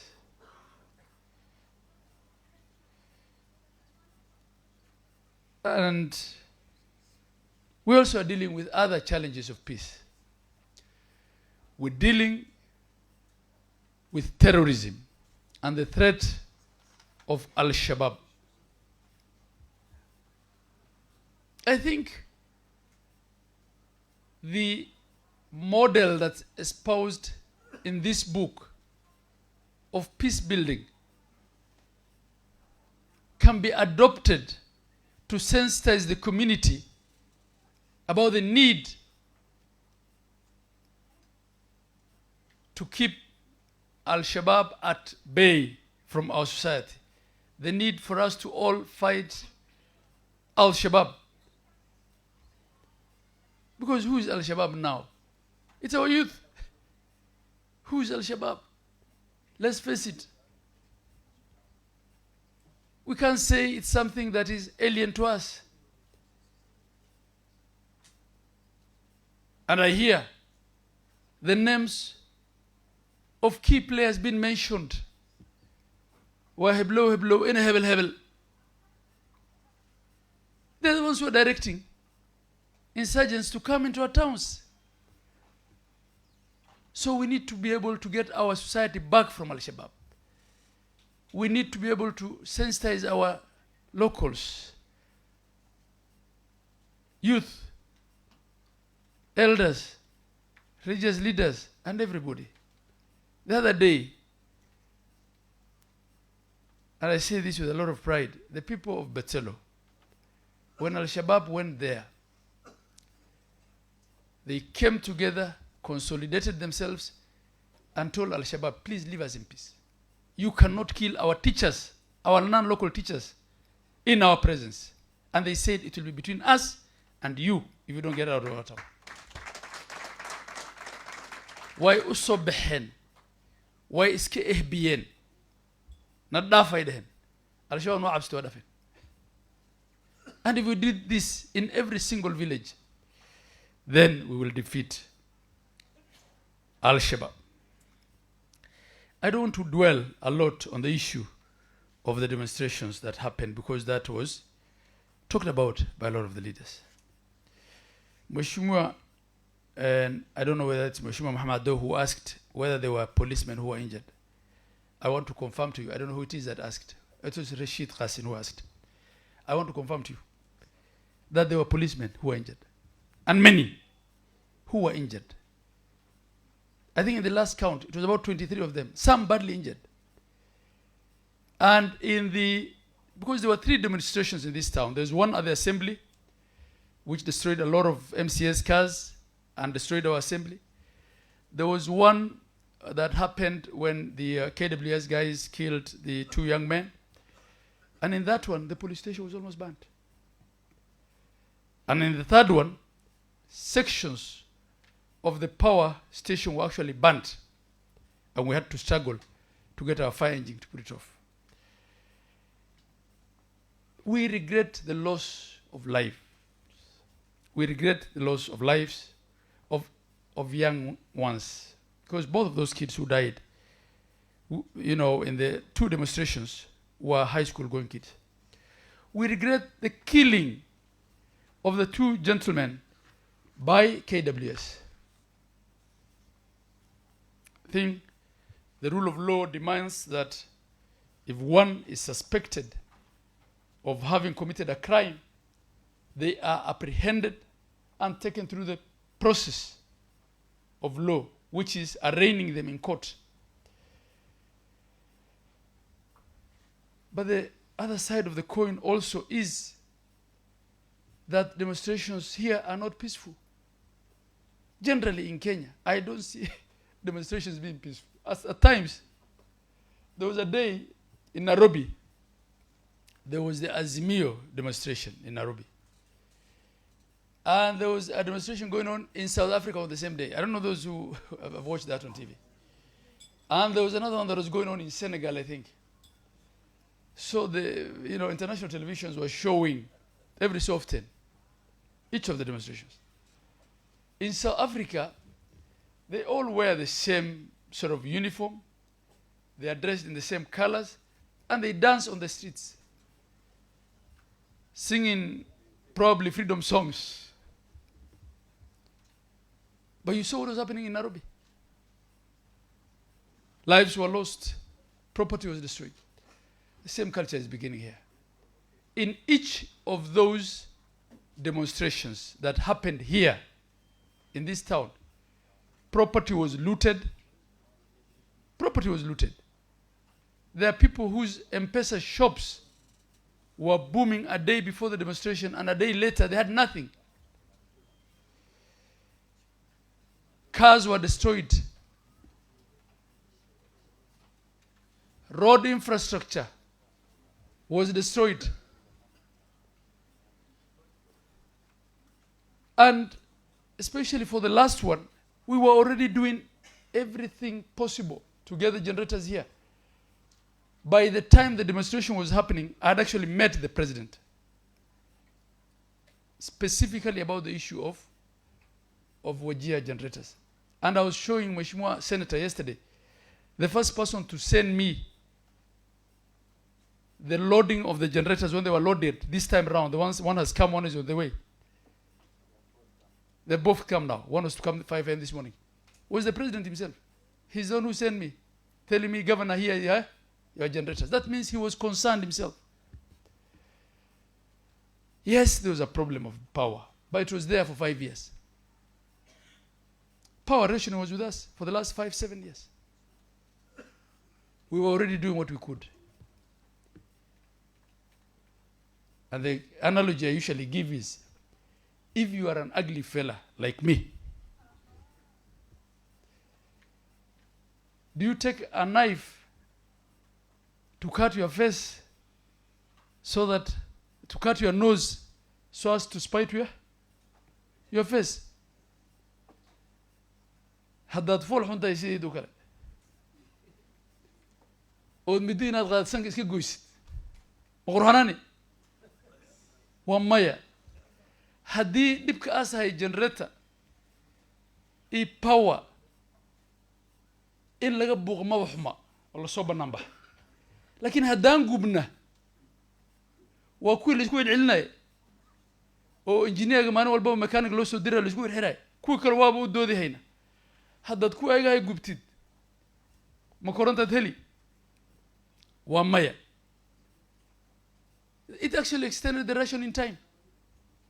If the rationing was a day, it will now become 2, 3, 4, 5 days. And sometimes we ask, I know how is with you.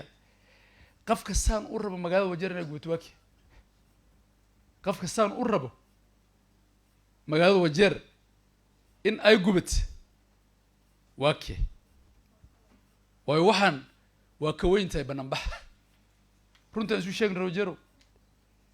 ilmahan dad baa habeenkii lacag u soo diraya to inside them. dad baa biyo ku daba wada. The police are engaged from 8 a.m. in the morning, sometimes until 6 p.m. from 8 in the morning. If you are coming to demonstrate, after 2 hours you should have made, or 3 hours you should have made your point, and you retreat home.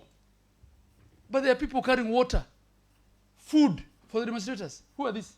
And who's funding them? I think these are things also that will affect our peace. They will affect our peace. We want to work. Marka walaalayaal, for the professionals, and I'm speaking to those in the county administration, look at how hard it was for these people to do their work in their years. And by the way, it's still that hard. It's still that hard. And I know I'm on camera. It's still that hard for a lot of the people in national government to do their work in this part of the country because of funding issues. I know the funding challenges they have.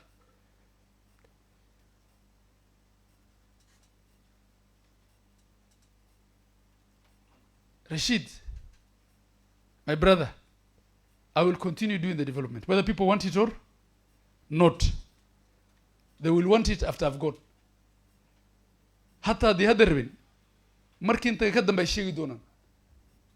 And I'm sure the schools you built, no one will take it away from you. That Barwago, which school was that? Jogbaru Secondary was built by Mheshimiwa Rashid. This morning we did the groundbreaking ceremony for what I call an A&E unit as the first phase of converting the level 4 hospital into a level 5. It will have, among other things, 12 HDUs, beds, high dependence unit beds, 12 ICU beds, 44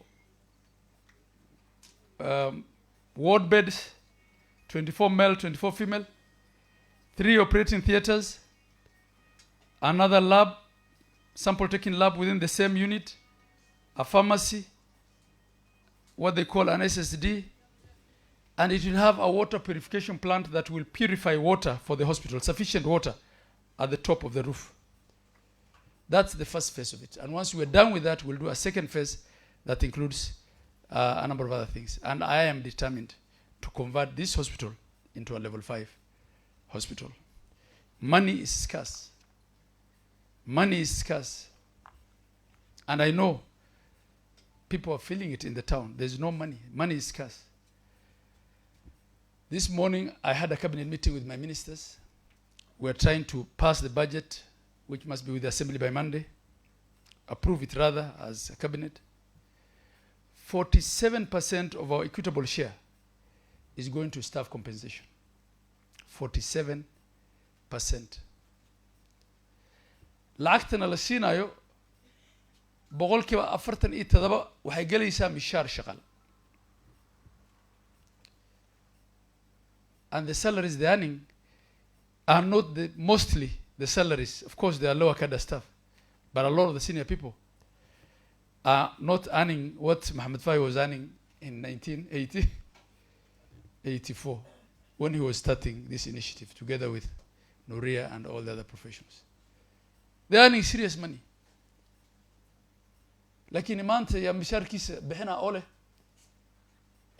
adigana kun keen anigana kun keen aan wax isku darno on dad islayna aan isu keen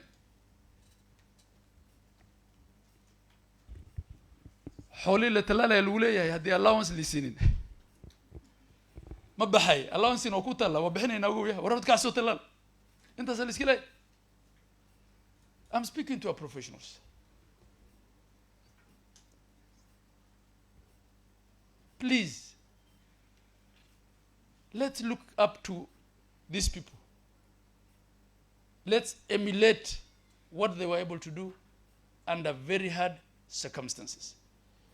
Let an element of what you do in the office on a daily basis be something that you dedicate to your society, to your people. Do it wanting to do it. Do it Not because you will earn an allowance only, but because it's a responsibility. وعبادة. I think the system, as the resources increased, the system also got messed up. The procurement system, the mindset of contracts, where everybody is a contractor, from the workers to everybody. It's causing a challenge. So probably, as I heard the lady speak here, what was going through my mind is, what miskuirta all your directors, and your assistant directors, and your chief officers, and your ministers, ask these ladies to speak to them about the experiences.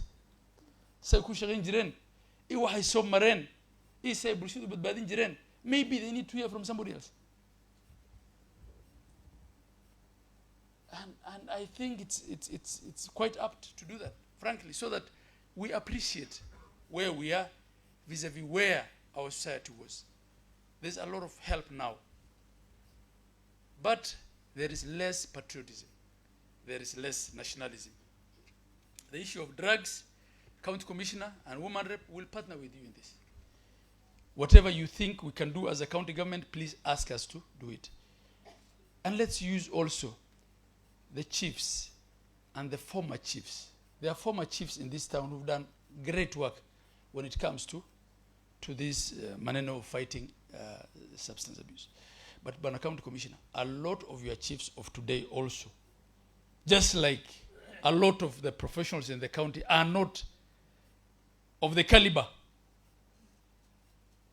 of the yesteryear professionals, are not the chiefs of yesteryears. I don't want to put them to disrepute, they're my brothers. But they need to do something. This town is getting out of hand. There are places where the public sometimes even reports bangi stuck in people's shops and houses, and nothing is done after they report. When we tell them, they ask us, where do we report to? So we need to do something. We need to do something about the trafficking of marijuana in this county. We need to do something about the brews. The Changa problem is no longer a Mount Kenya problem. It's no longer a down Kenya problem. It's our problem. There are Changa dens in this town today, and we need to put our heads together to fight it.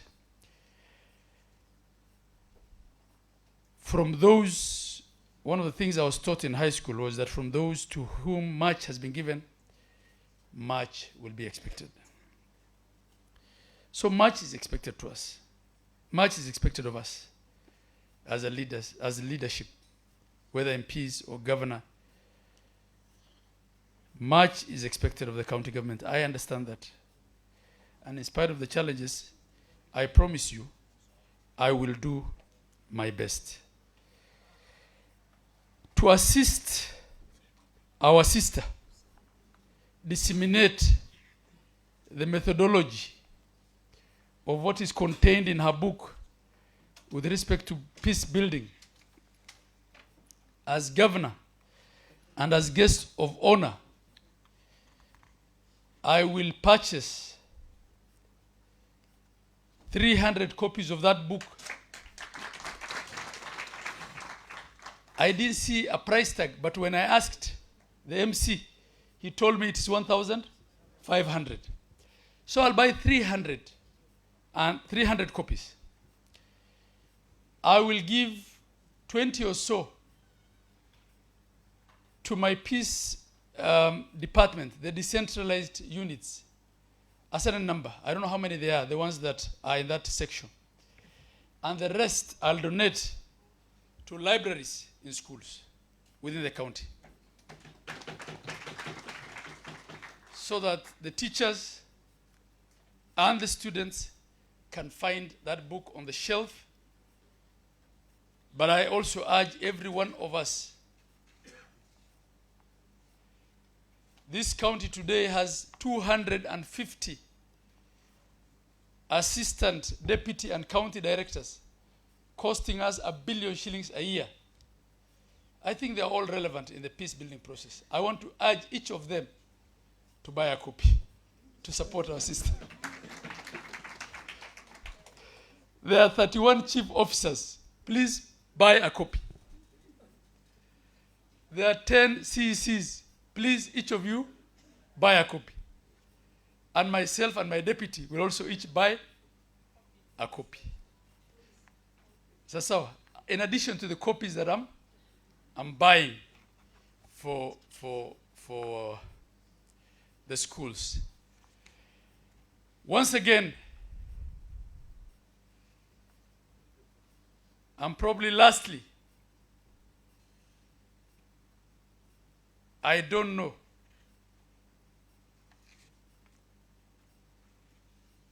how we can actually pay any befitting tribute or praise to our sister and all the sisters who've been with her in this journey. I can only say, my sister, I'm proud of you.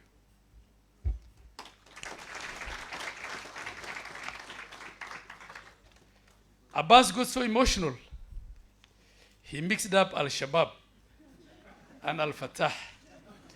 I think it's opportune for me to leave the stage before I get too emotional. Barikiwa, God bless.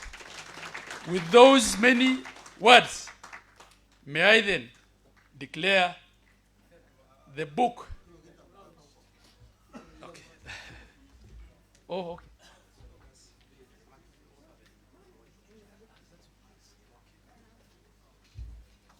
I think I was right. I'm told before I can declare that launched, the author wants to say something. May they invite the author to say something. God bless.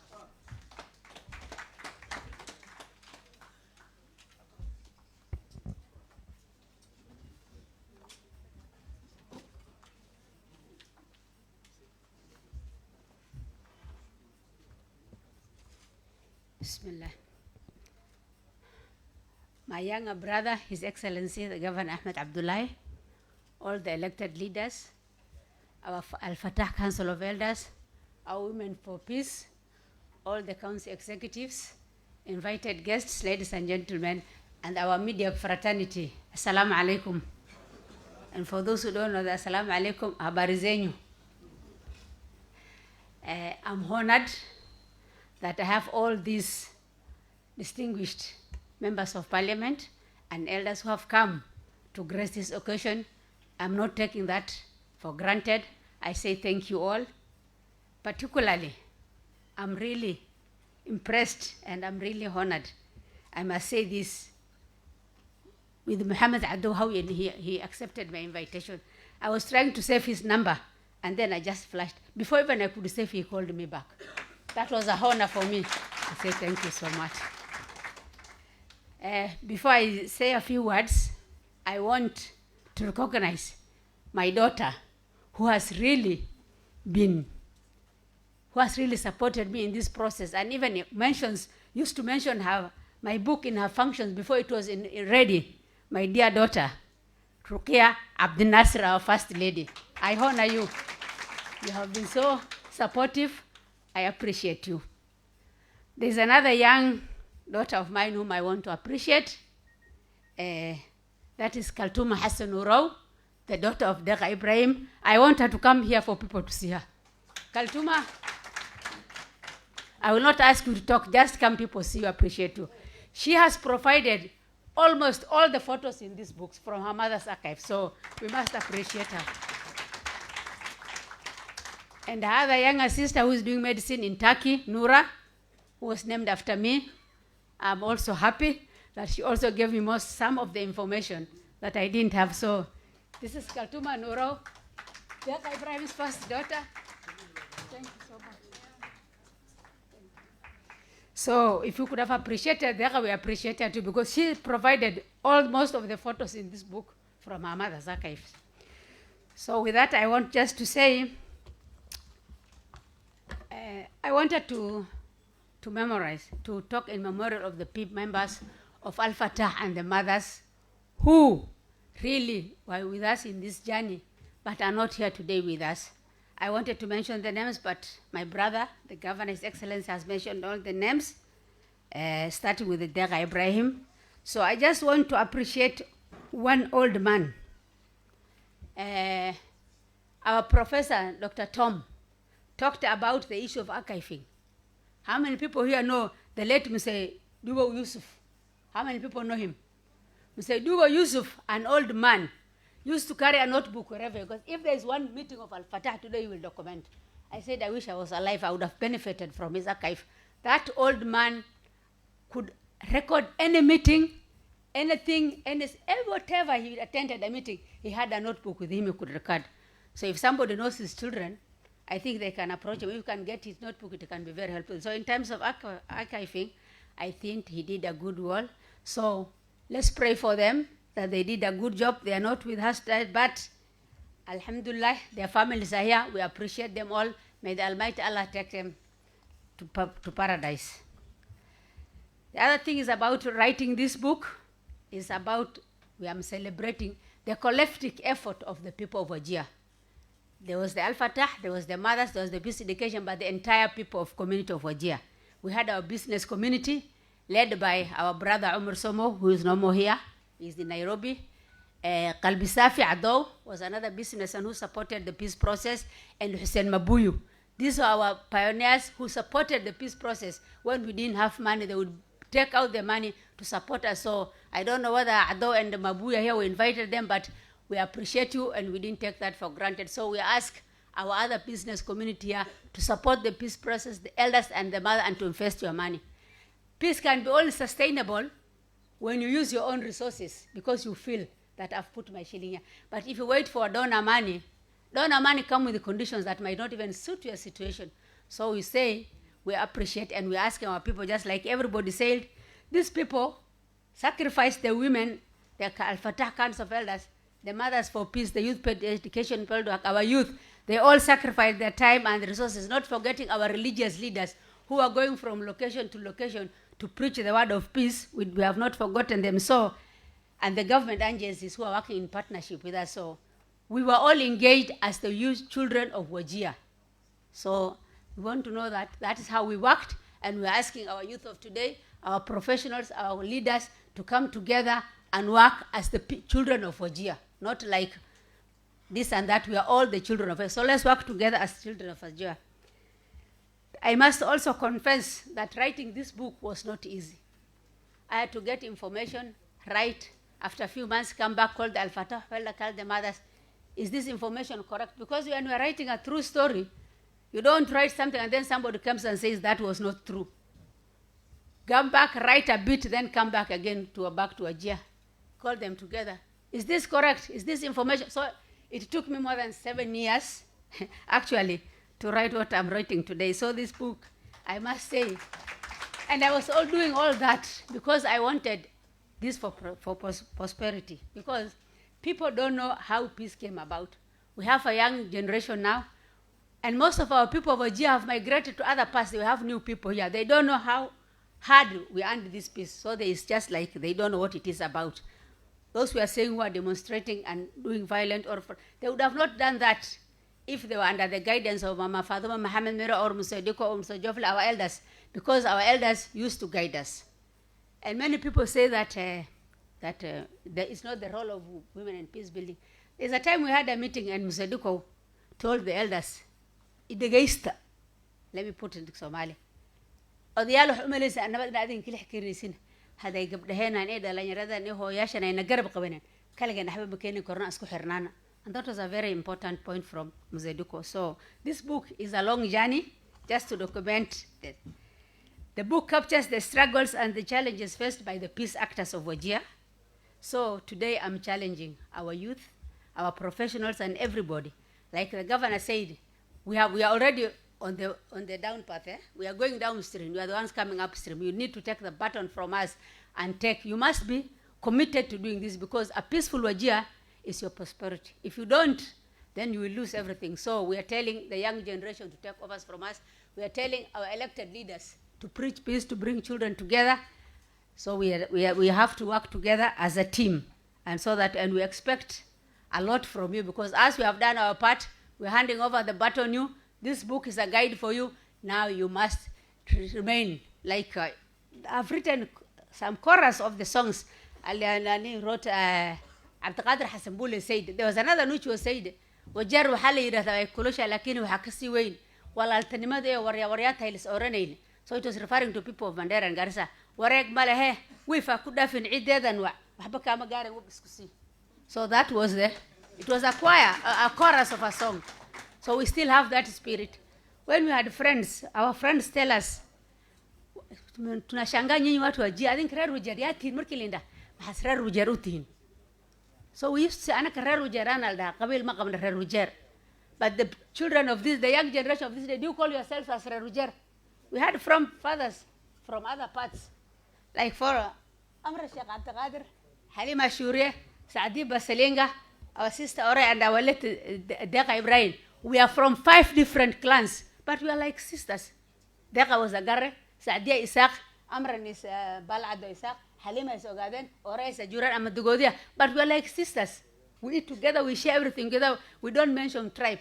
So we are asking this generation to reflect, forget about the tribalism, and build a cohesive Wajir that everybody is proud of. If international Wajir is in the globe of map of peace building, the Wajir story is taught in all the universities, in America, in Europe. And in 2005, I think I've told this story many times. I was doing strategic peace building, a class, when I was doing my master's.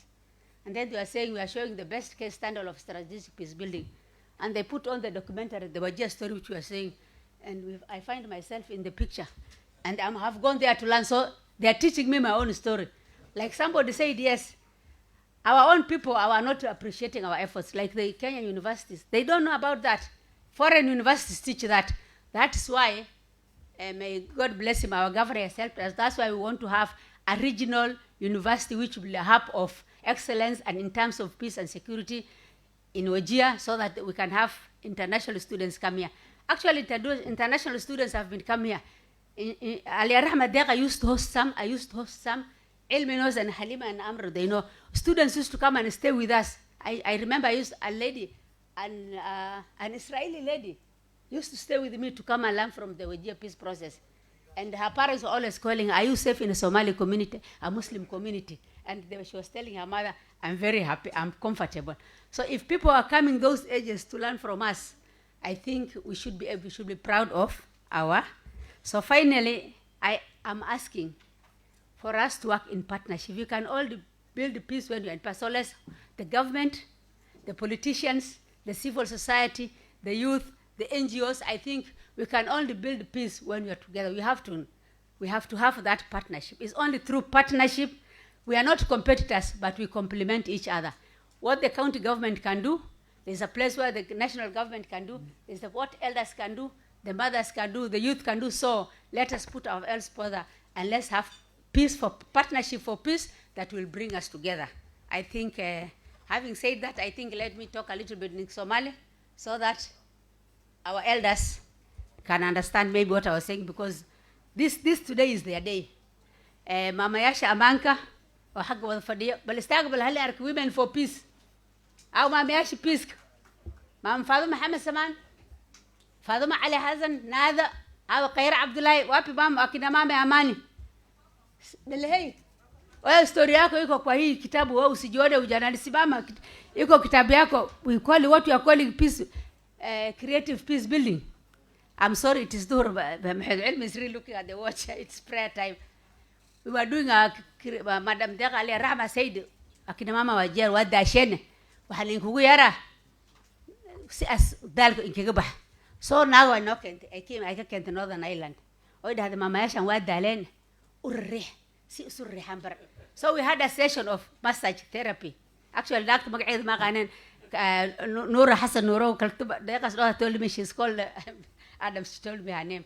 Marka wal bil'anti wadalen darted them ba asdah birikub ba'da hadaye wis baratan ma hay faayden mama da Zainab daliha loo aqaan waxay tiri aniga horta gabar jiiraankayga aan isgafsaneen marka hadda aan ilmaan isku dararnay hadaan hadda arrinta nabadda aan bartay maamada ku tuwa xaamil gurigeedan tagay hablaayo kaal bal maanta walaale hay maxaad rabtaa ammaanka daal maya berg ammaan kugu daalaa soo bax waxay tiri waa u dili waxay tiri wax faa'iido leh maanta aan ka arkay jiraannimadeeda sidii aan ku nabad ay tiri so that was creative peace building markaan odayaashayna alfatax istaag adinkana waxaa layna doqoomihii soo shaqeeyey ayo odayaasha ma rabti inaad istaagtiin miya shaqadiin waa dhalinyarada in ma aqaanta waxaa jira peace actors fara badan countiga laakiin adinka peace actors waa ka duwantihiin waa dadkii soo aas-aasay nabadda and then cabdibilow iyo dhalinyaradii kale I think cabdibilow ka jooga roone ayaa joogta caasha dhalinyara iyo markaan intaasaan kusoo joojinaa waa mahadsantihiin waxaan leeyahay buug hala aqriyo wax badanaa laga faa'iidayaa yes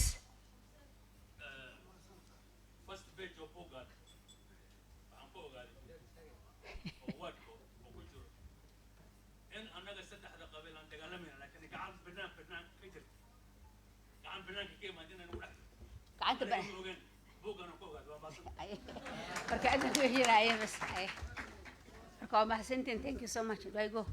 Okay, thank you. Just here. Thank you so much. Afwan, waqtiga salada la jooga. Chief guest, please come here. We do the launch. Yusuf, please take over. Very good, very good. So I think what now remains is for me to officially declare it open. But there's a question I was asked about the mamas. We will pay that money. I think before 30th of June, we will disburse 200 million shillings. It's in progress for the revolving fund. In spite of the challenges, we said we will not cut down on that one. Here to Tapiana. Asante. So once again, congratulations to Nuria and everyone who was involved in this. And mine is now to officially declare it launched.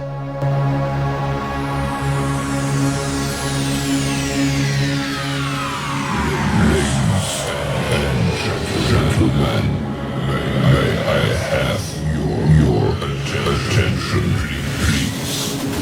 The show starts in 9, 8, 7, 6, 5, 4, 3, 2, 1. Go.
beautiful cover and I haven't got to read it yet.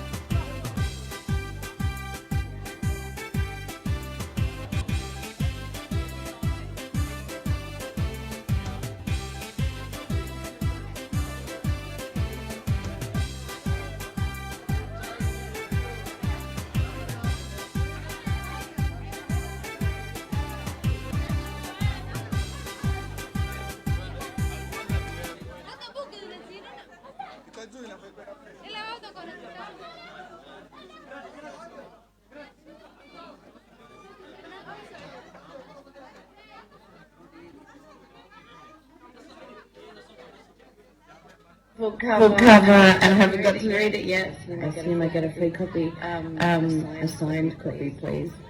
But really to say that one of the things that I think is most important in peace building is to keep showing up, and that's what you do. You've been showing up all these decades into Wajir, into the region, but also for the rest of us in keeping solidarity with the world. So thank you for being you. Congratulations on the launch, and I have a special message to read for you here from Sue Williams.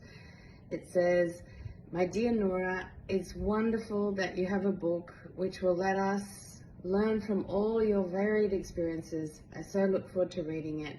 And I join all your friends and colleagues in welcoming the new addition to our field. Well done. Love, Sue Williams." So, messages from around the world, sending you loads of love and happiness today, and greetings to all of our friends there. Take care. Assalamu alaikum, Auntie. Congratulations on your book launch. We're so proud of you. I'm so sorry I couldn't be there to make it, but everyone knows how much hard work you've put into this book, and the people of Wajir, thank you so much. And it's amazing to have your words immortalized in this book. Congratulations once again. We love you so much.